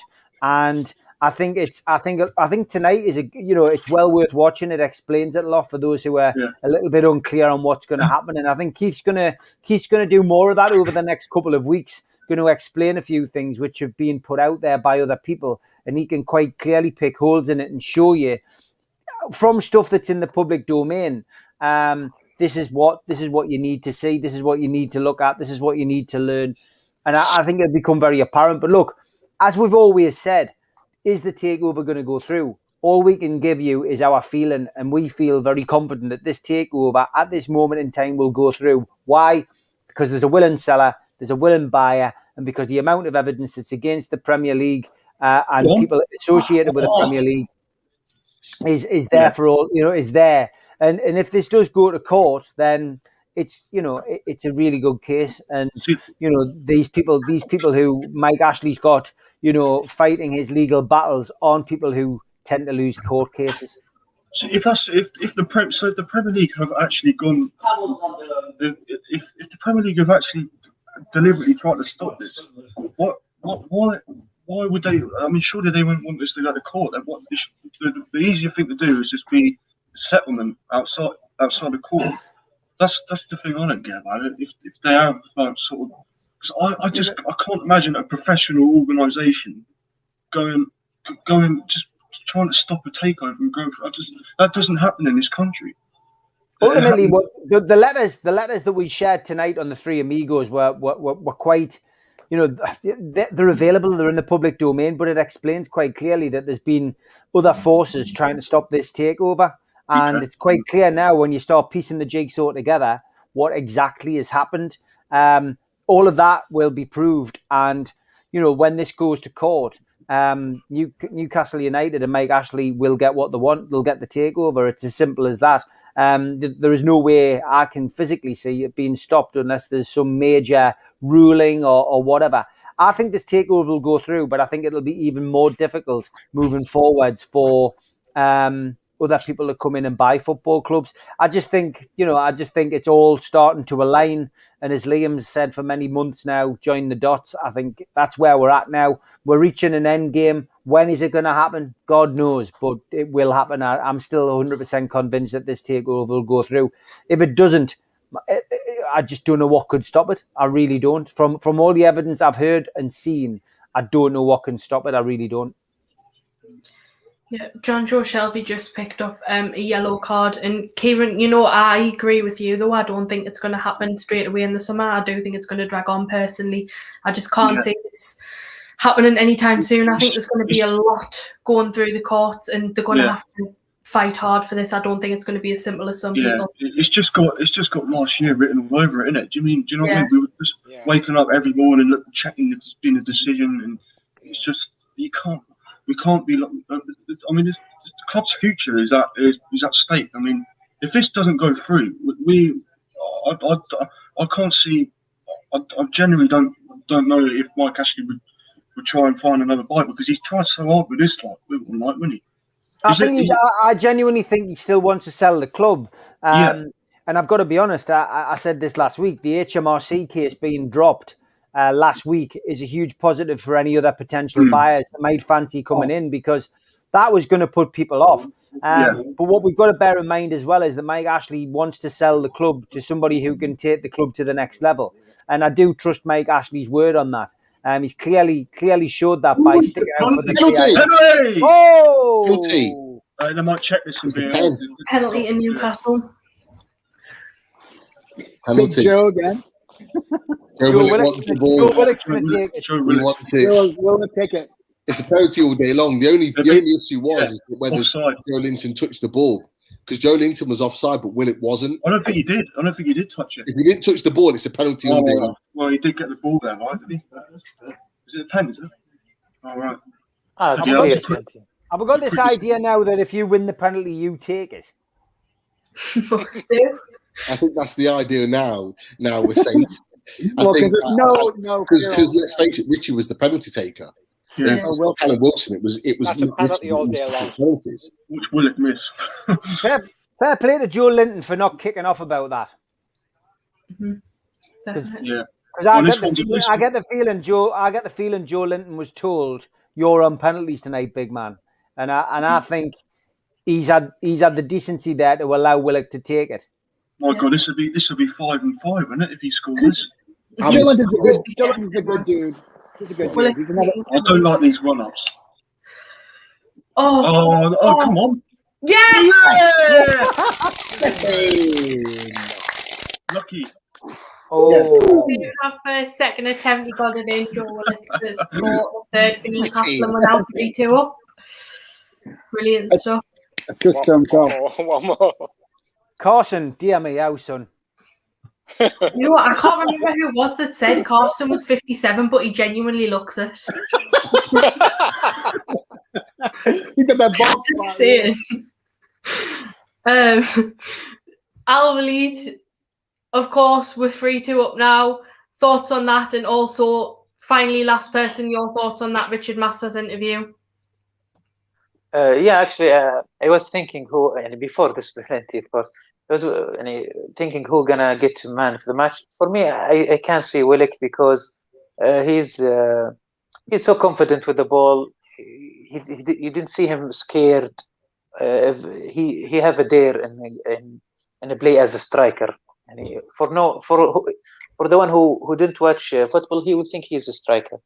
For Richard Masters interview, Keith Patterson described it very well in Three Amigos. it was good describe of Master's situation. If you would compare the touching nose one before, he was saying that was a few months ago. He was saying, I remember it's that we are very sorry for Newcastle fans for the takeover. Jesus Christ, man. Can you believe that? Lord. The goal? Man City just scored, equalised, now 3-3. Just from nothing, absolute nothing. Yeah. They passed us around like that, we weren't there. Good. And if we compare it to the yesterday one, he looked very, very uncomfortable and very angry, as you all see. That's poor. Just let him drift. Look at the space he's got in there on his own. It's Kraft and Fernandez again. No. That's Joe Willock. That's Joe Willock's man. Oh yeah, that one. He's let him go. He's let him go. That's why the camera cut to him after the goal, because that was his man. He should have been marking him. He's let him free in the box, and he's been unchallenged in the box there. Poor defending. Oh bloody hell! Look at this. Oh, well, 3-3. That was brilliant. But again, that was fantastic. If we had stayed 3-2, I genuinely think we would have went on to win the game 3-2. Because I just think we've got a bit more passion in this game than Man City, you could say. But just a very poor goal. Willock's fault, you could argue. He did do well to score that penalty, but hopefully we can get back into it now. Just quite frustrating, to be honest, because there was no need to concede that. Steve, do you think now that we'll have the confidence to get back into it? Like I said before, there was goals in this game. I still think there's a couple more to come. It could be 4-4. Newcastle could win 4-3. It could be anything tonight. But Newcastle have gone for it tonight, and fair play to them. You know, they've deserved it. Yeah, we've had 2 penalties, but we've put them both in the back of the net. And Newcastle's on the attack again. And another opportunity, targeting Eze, because he's had an absolute nightmare at the back for Man City. And he'd not be getting a place in the Champions League final, I don't think. Can you believe they paid 40 million quid for him? No, he's been absolutely pony tonight. And to be honest, Newcastle are looking at every opportunity, whipping the ball in, and Murphy's had a decent game tonight. But look, it's free flowing. Anybody could win this game. But another shot from Man City, they hit the post and they've scored 4-3. 4-3 to Man City. They've gone from 3. Torres with a hat trick. 3-2 down to 4-3 up in the space of 3 minutes. What a goal that was. They hit the ball from outside the box, hit the post, the ball bounced back out, and he was first man to it. 4-3 to Man City. What a game we've got here. 30 Torres with a hat trick. Probably about half an hour to go with stoppages. And this is the kind of football you want to see, though, isn't it? Yeah. I mean, we're safe. It didn't really matter. It's just entertaining. It's an entertaining game. I still think there's more goals in this game. It's just what I said when you asked us, Holly. I think it could be 4-4. I think you're looking at this now and thinking, but more goals in the game, Holly, 100%. Yeah, I'd happily take 4-4. I think this is the game we kind of been crying out for all season, just where Newcastle really go for it and we're not just parking the bus and playing 5 at the back defensive. So still happy to see, even if we went on to lose this game, I wouldn't be too disheartened. I think we deserve to get something, but at least we've tried and we've went for it. That's the positive thing from this game. Martin, do you think there's more goals in the game, the same as Steve?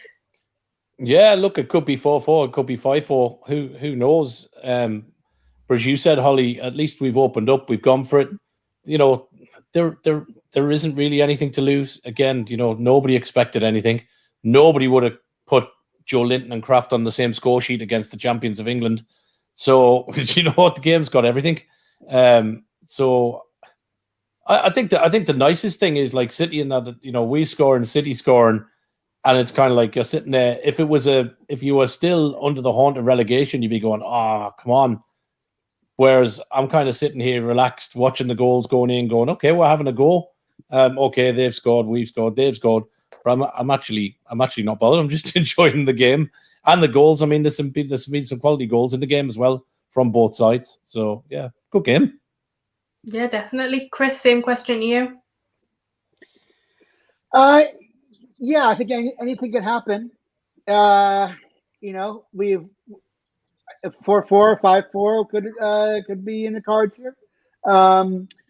You know, just, you know, we don't have a lot to play for except for our placement, and you know, Mike Ashley likes to get that extra million each place we climb up the standings ladder in the table. So you know, we'd like to close out this season with points in all 3 games, and you know, I'm sure we're looking again for wins against Sheffield United and Fulham. But I think the lads deserve to get a result here in this match. So let's get 1 or 3. We can press on, get that equalizer, and then, you know, who knows what happens in this game. There's 22 minutes left, so plus stoppage time, so plenty of time to change around this match again. It's there, you know, they haven't played poorly.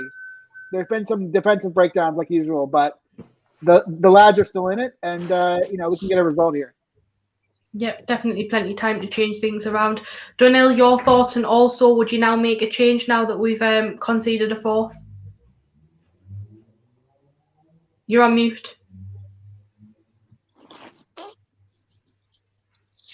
Yeah, sorry, back on. Yeah, sorry about that. Yeah, I think maybe it's time to get some fresh legs on now, just to freshen things up a bit. But hey, in terms of a game, very entertaining game. I've enjoyed it. It's been what I would call an absolute humdinger. That's what I would say. A real humdinger to watch, and I've really enjoyed it. I hope we get another one. We deserve a point at least out of it. I hope we get another goal in. We at least, if not more, but at least we deserve a point. But City are shown why they are the champions of England and probably soon to be Europe as well. So yeah, I really enjoyed the game, but time to bring some fresh legs on. Yeah, I agree. It would definitely be harsh if we did go on to lose this game, but still an entertaining game. Pete, your thoughts on the match, and also would you make any changes? Yeah, I would have made changes 10 minutes ago. The one thing I didn't get a chance to say before they scored their fourth goal is that if you look at how we approach the ball just before they have their shot that comes off the post before Torres scores the hat-trick, is that you look at the body language of the players and they look really tired. They look shattered. Willock should have been out there to press the ball. He looks shattered. And, again, we talk about Steve Bruce making changes too late. It's the 70th minute and there hasn't been any changes. There should have been. There should have been fresh legs come on this pitch. When you're playing against Man City and you're having to press the ball but obviously defend time after time after time, it's going to absolutely shatter you. So you need players that have got the legs to keep running, to keep working off the ball, particularly in midfield and up front. And the fact that we haven't made those changes will potentially come back to haunt us, because you look now, the boys look tired out there because they've worked their socks off. And that's not a negative. They've played well tonight. Regardless of the Man City team, they've got quality all over the team. And, for long parts of the game, we've matched them with our attacking intent. So fair play. But other guys need to come on now to give us a little bit of a emphasis in the second half if we're going to go on and try and get a fourth goal. Who would you bring on, Pete? Interesting one. I'd certainly bring on a midfielder. I'd certainly bring on one of the Longstaffs, probably Sean Longstaff. You could argue that Shelby is on a booking, so maybe bring him off, and you've got then three guys that have got genuine legs on there. But even Joe Willett looks tired, and if you're thinking about, you want him to play the rest of the season with the way he's playing at the moment, because again he's had another good game, so you maybe want to rest him. I don't know, but I'd certainly be bringing on one of the Longstaffs. I think the midfield needs to be injected with a bit of energy. Definitely. Kieran, would you make any changes, and who would you like to see come on if you would? Well, I mean, if they had some kids on the bench, I would have brought them on. But there's only two on there, and the two Longstaff brothers. And this is the type of game where you put them in the team, wouldn't you? I don't know, but yeah, I mean, they're probably for the last two games they could. Obviously he's injured that the kid from the under-18, but because he's a player, he is. That Anderson, he's a good player. He fits nicely into that number 10 position. He's one of those players that can control and pass the ball. But yeah, I mean, go on. Oh my life, was that? Problem with Willock, he does look knackered, doesn't he? Yeah. Every game I've noticed that. Don't know what that's about. I know, I'd be taking him off because I think he's got a better chance to make an impact against the likes of Sheffield United and Fulham, where he can prove himself more. I think he's kind of wasted at the moment, so I'd be giving him a bit of a rest. Al-Walid, is there any changes you'd make, and who would you bring on? Willock, of course, he looked exhausted, and he's angry that he went to make the win, because it was like 10 minutes, all the 3 goals have been scored. Maybe I will make Al-Mayroun in the front more, in Joe Willock position, and put Sean Staff instead of Willock, and make Al-Mayroun up in the front, and maybe Gale instead of Julid. Yeah. Man City have made a sub. Mendy came on for Cancelo. Steve, would you make any changes, and who would you bring on? Yeah, I think Andy Carroll, you give him a run out tonight. Joe Linton would have been on a hat trick if he'd got that penalty, but he's not. I would take Joe Linton off. He's had a good game tonight. He's got his goal. He's been in and amongst the Man City defence, caused them a few issues, had a few shots off target, a couple of headers off target, but ultimately. Give Andy Carroll a run out. It could be his last couple of games in a black and white shirt, you would imagine, and just give him an opportunity to do a little bit. Sean Longstaff didn't really do a great deal wrong. Didn't really deserve to be out the team. Again, maybe bring Sean Longstaff in, and I probably agree with Kieran. If we'd had a few youngsters on the bench, I mean, now being safe, you would have thought it was. The time to give maybe Tom Allen a run out, and if Elliot Anderson had been fit, giving him some kind of first team opportunity, because it's the only way that you find out whether these players are going to be good enough for the first team is give them a little bit of action. And maybe he's waiting for Wednesday night when there's at least some supporters in the ground to give them that opportunity. But I would give some serious thought to doing that and resting a couple of players and just giving those youngsters a chance. But yeah, I'd like to see.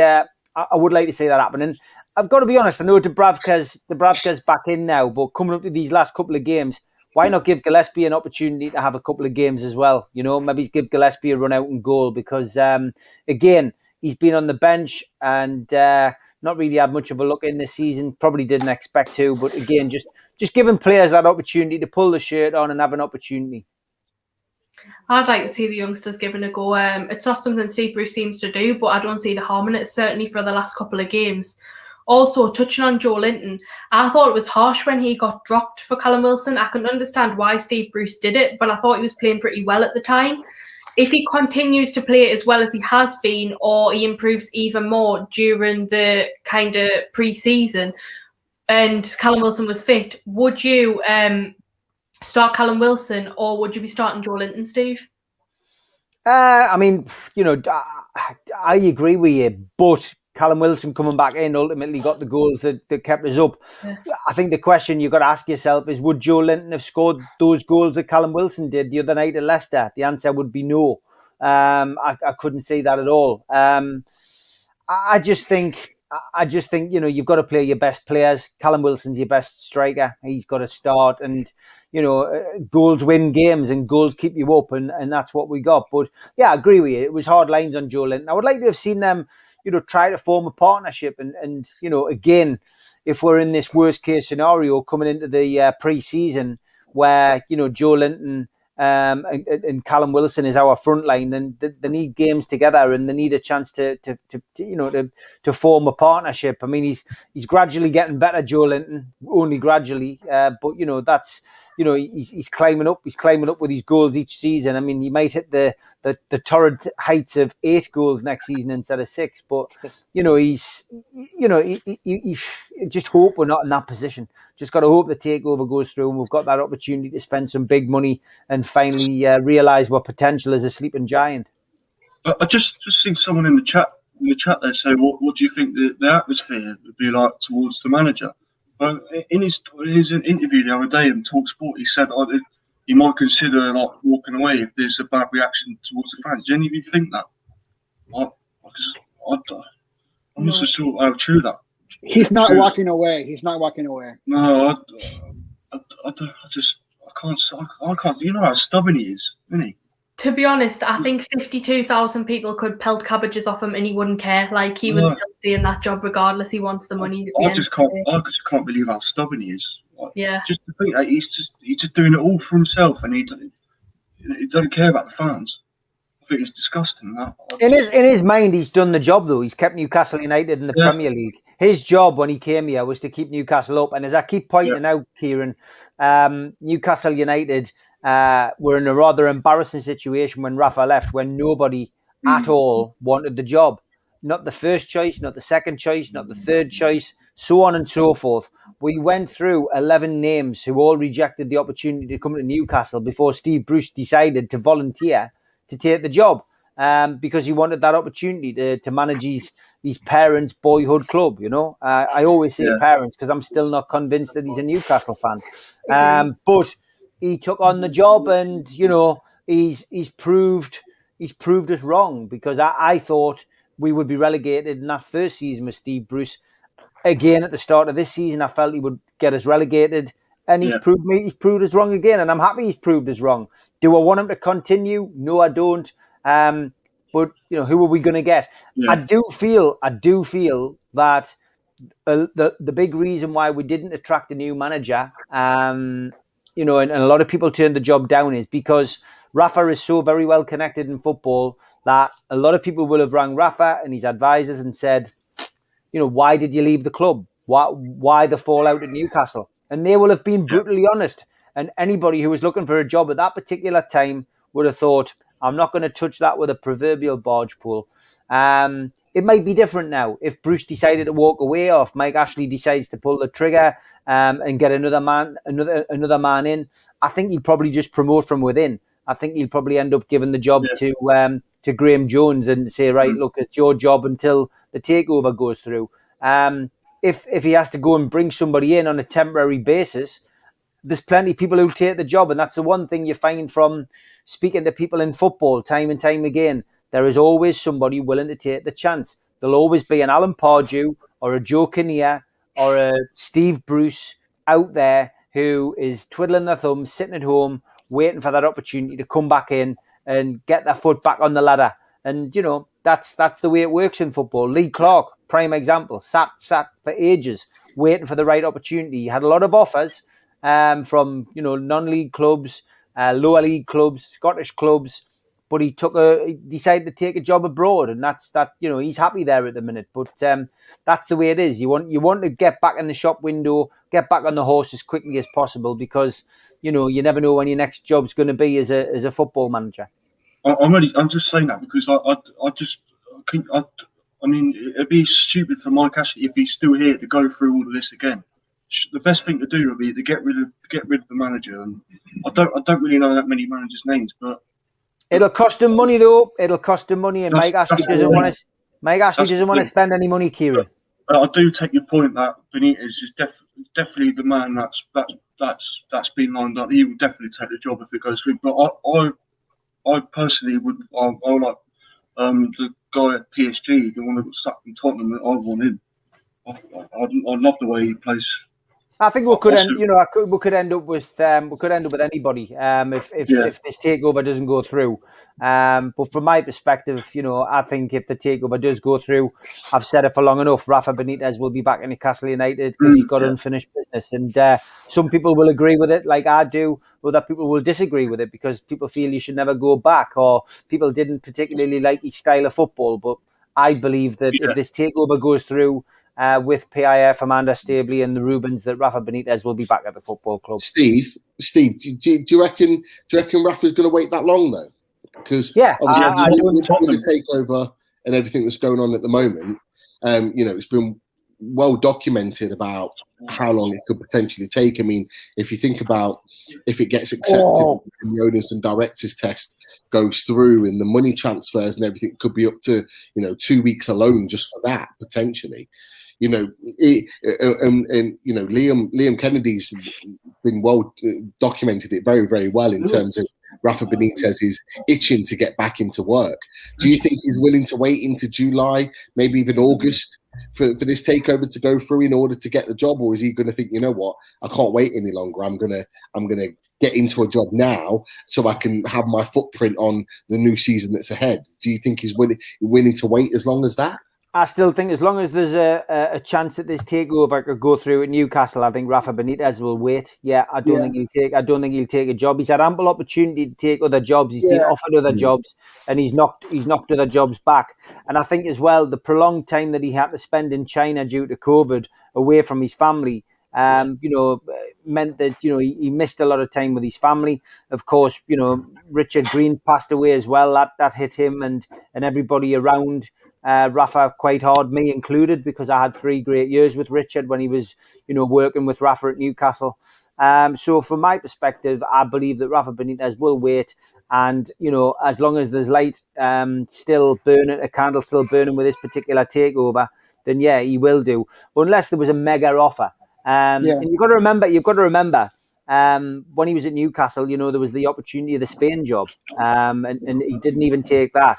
The Newcastle job means more than the Spanish job to Rafa, clearly. And for me, that tells you a lot. He loves the club, he loves the fans, he loves the area, and he loved the opportunity to come back ultimately and, you know, finish the project that he got off the ground. And that for me says it all. And I think it would be a great starting point. You know, no matter what people think about Rafa's style of football, you've got it. You can only judge Rafa's style of football when he has a budget, you know, to go with it.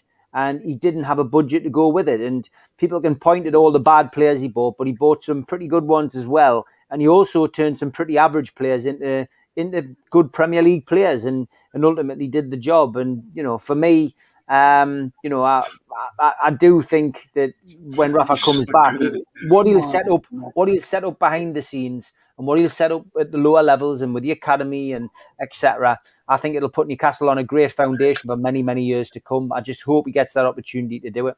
I don't see him taking the Tottenham job. I'll tell you what, those Tottenham fans won't put up with that. They just sacked him, and you're thinking, why would they go for him for? Because he's exactly the same, isn't he? Tottenham fans won't. Go on. Go on. Sorry, go on. I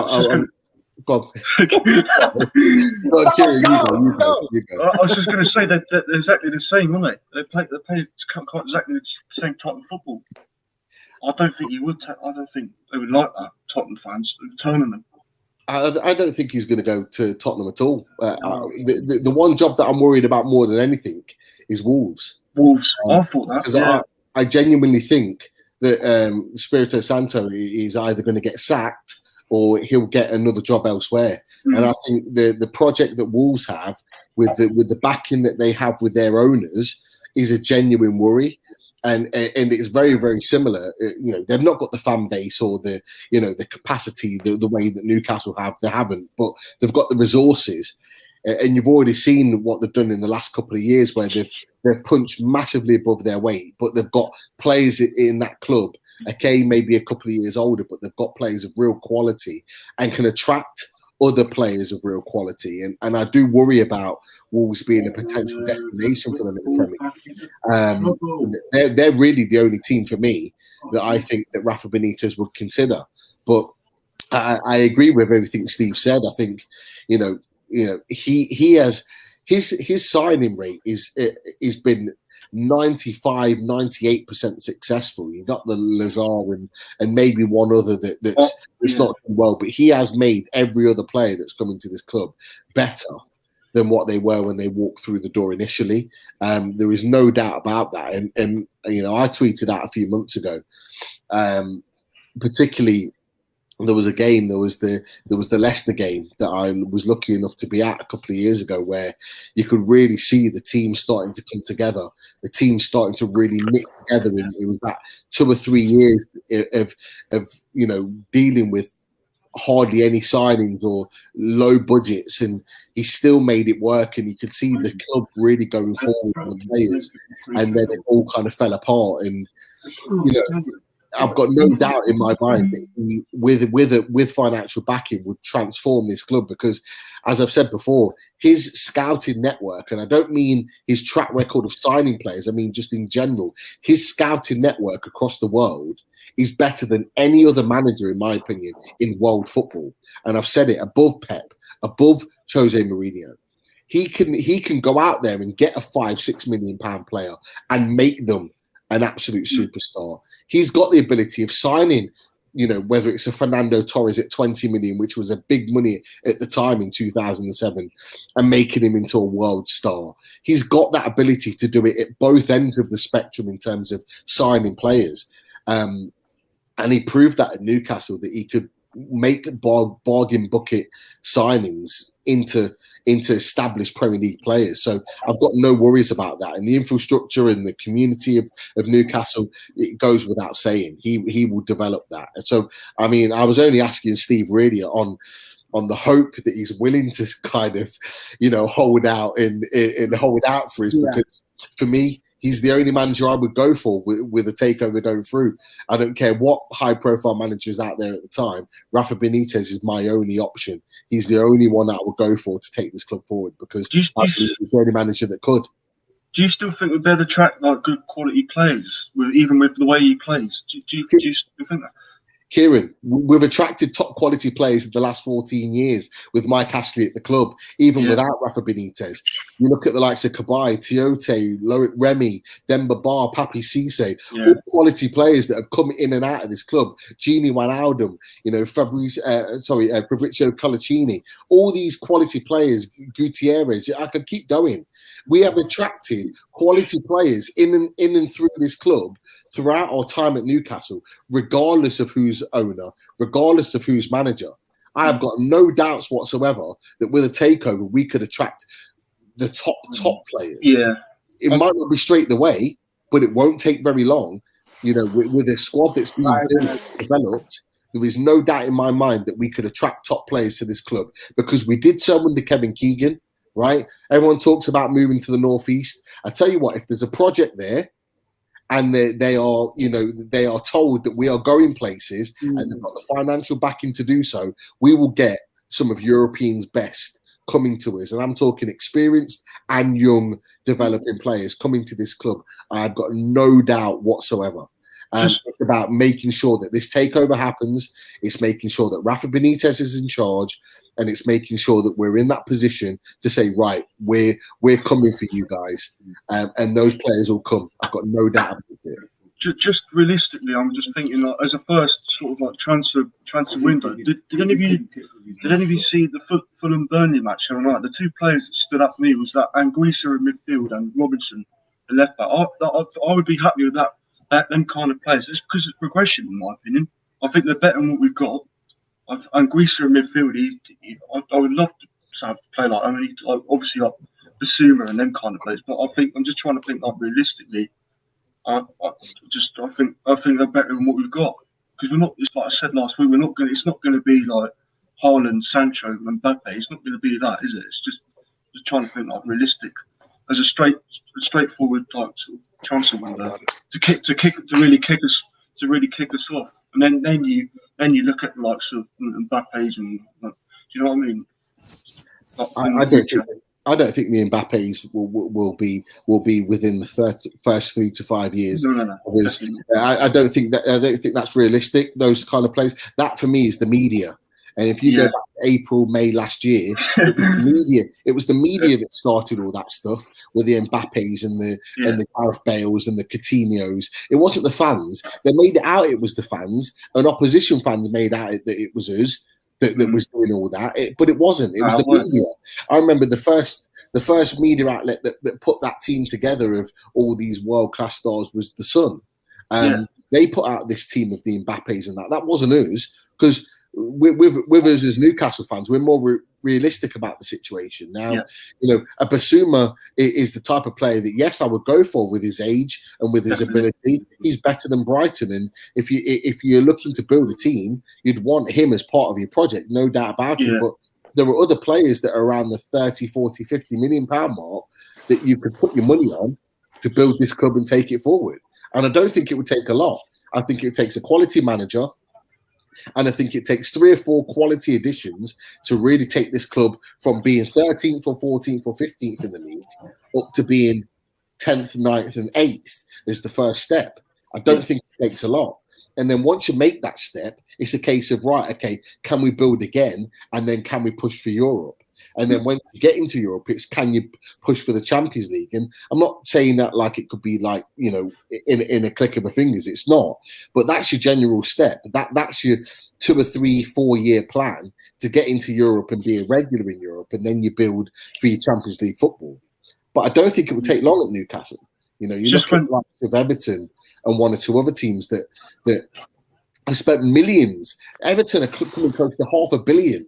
Which they've invested into their club. And they're only just now, after 5 years, getting towards the European places. And it took Ancelotti to get them there. I think I think I'm going Everton to have to jump in, guys, because we're going to have to say thanks to the sponsors before Holly finishes off. We've only got a minute left. Newcastle still losing 4-3. Big thank you to Spider VPN, who've sponsored us all the way through the last 4 months. Also, a big shout out to skipsandbins.com, 0800 25 45 25 3. Email inquiries at skipsandbins.com.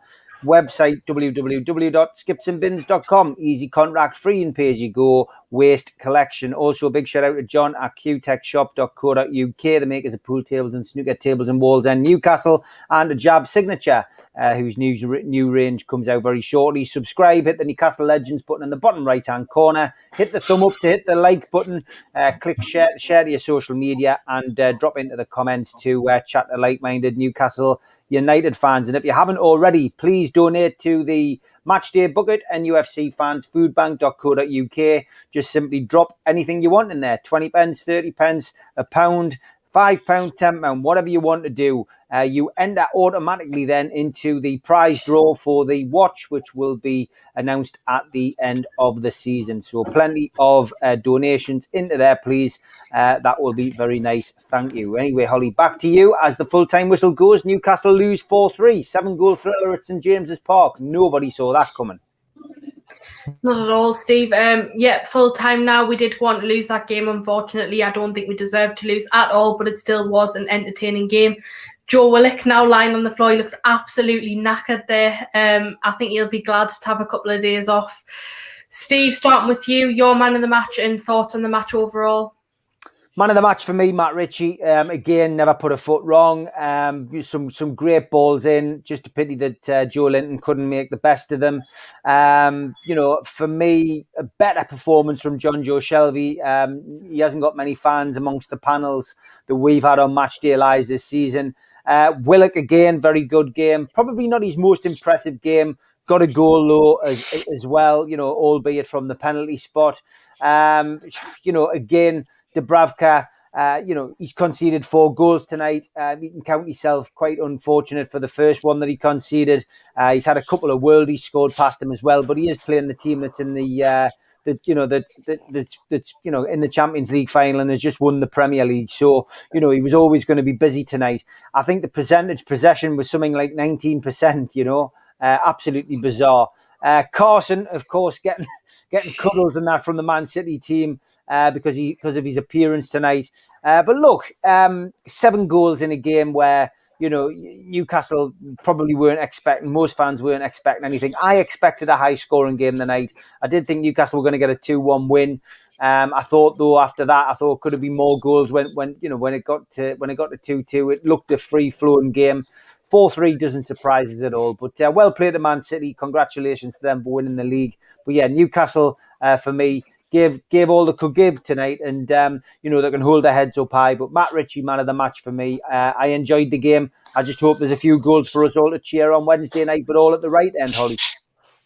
Hopefully, I'll just say roll on Wednesday. Can't wait to be back in regardless of the result, but a win would certainly be nice against Sheffield United. And I agree, Matt Ritchie's my man of the match as well. He was brilliant on that game. Certainly did everything he can, always tries his best, and again showing those great captaincy kind of qualities that he has. Martin, your thoughts on the game and man of the match? Yeah, it was a good game. I really enjoyed it. Okay, we didn't get the result, but you know what? There's teams have gone up against City this season and done far worse than us. So I thought we gave them a good game. They had to play well to come back. Man of the match for me, I'm going to go slightly different. I'm going to give it to Jacob Murphy because I thought he did really, really well defensively up against Sterling.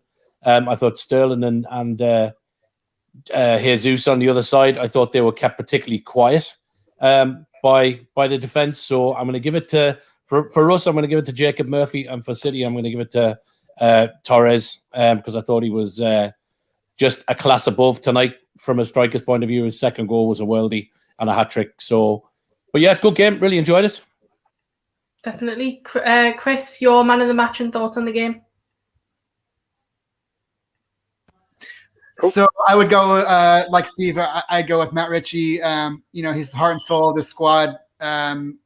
Whether he's assisting or scoring or not, he's a bit unlucky to not take a penalty. I would have given him a penalty. I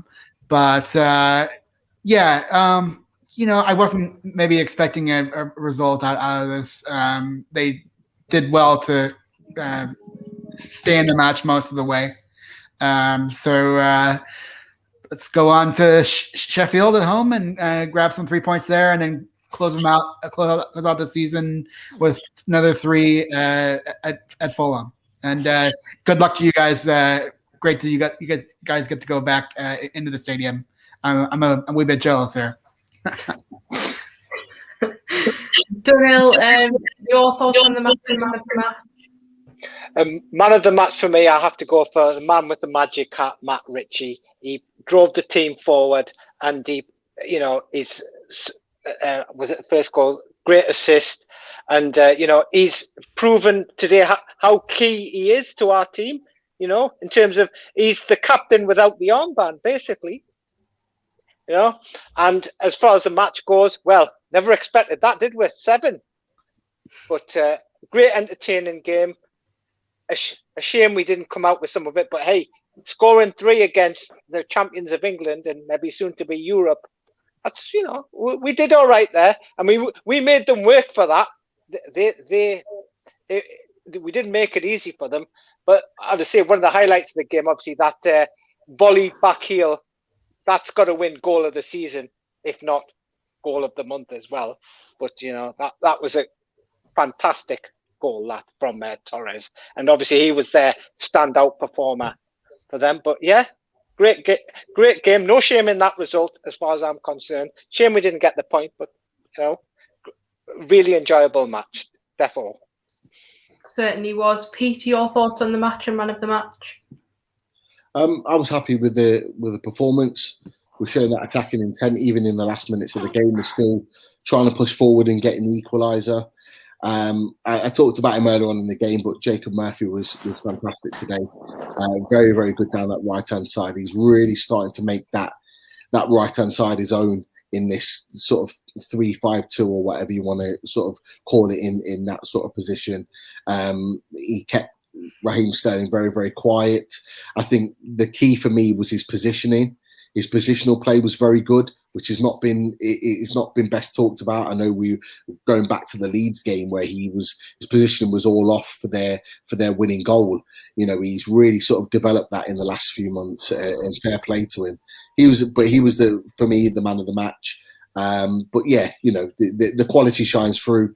Man City have got a crazy amount of money. What is it, 30-40 million they paid for Ferran Torres, who was wanted by some of the best teams in Europe, and he gets a hat-trick today. He's a fantastic player that, very, very young, is only going to get better, and deserved his hat-trick today with some very, very good goals. But lots of positives to take from tonight. If we play the way we did tonight on Wednesday, I think we'll win comfortably. And I think we should be going out really on Wednesday and righting some wrongs against Sheffield United with the way we played the last time we played them. We need to be going out and really putting them to the sword, and I'm looking forward to watching that on Wednesday. Certainly would be time for a bit of payback, and could be the biggest win of the season. You never know. We do have a chance, especially the way we've played tonight. Kieran, your thoughts on man of the match? Yeah, it was a really, really good game.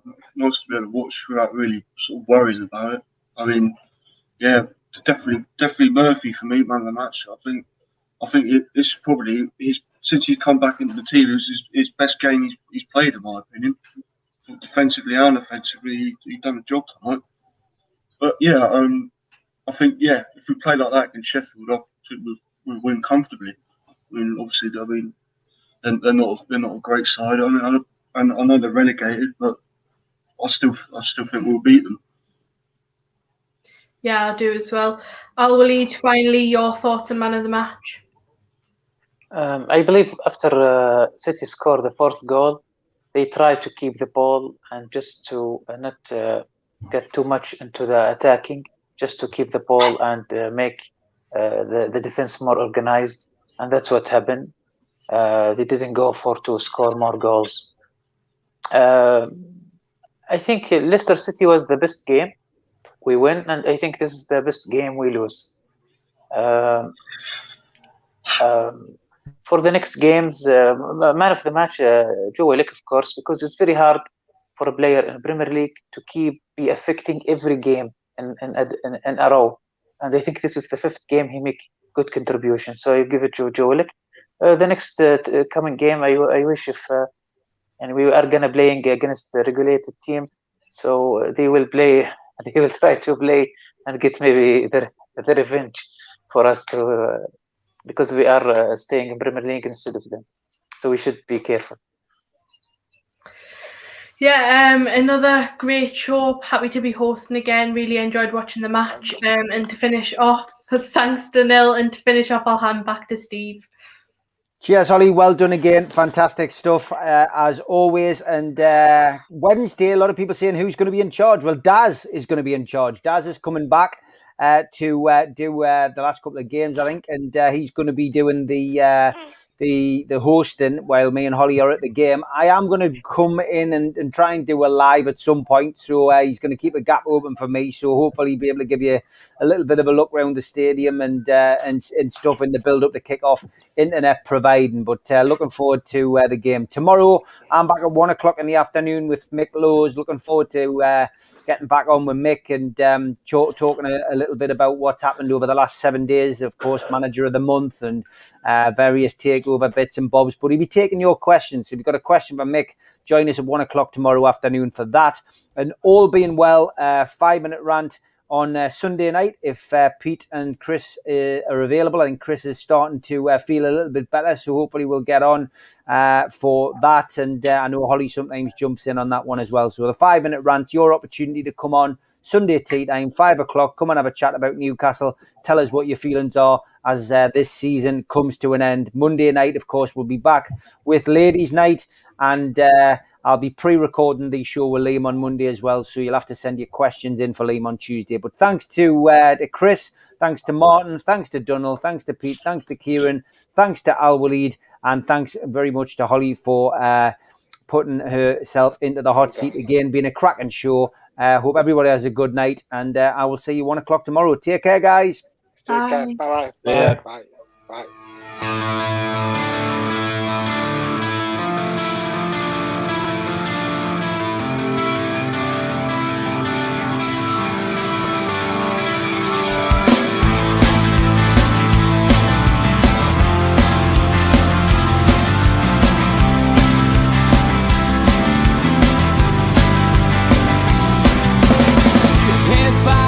Critics attack. It feels like I've been talking to myself again. But it's the only way you're ever gonna learn. You look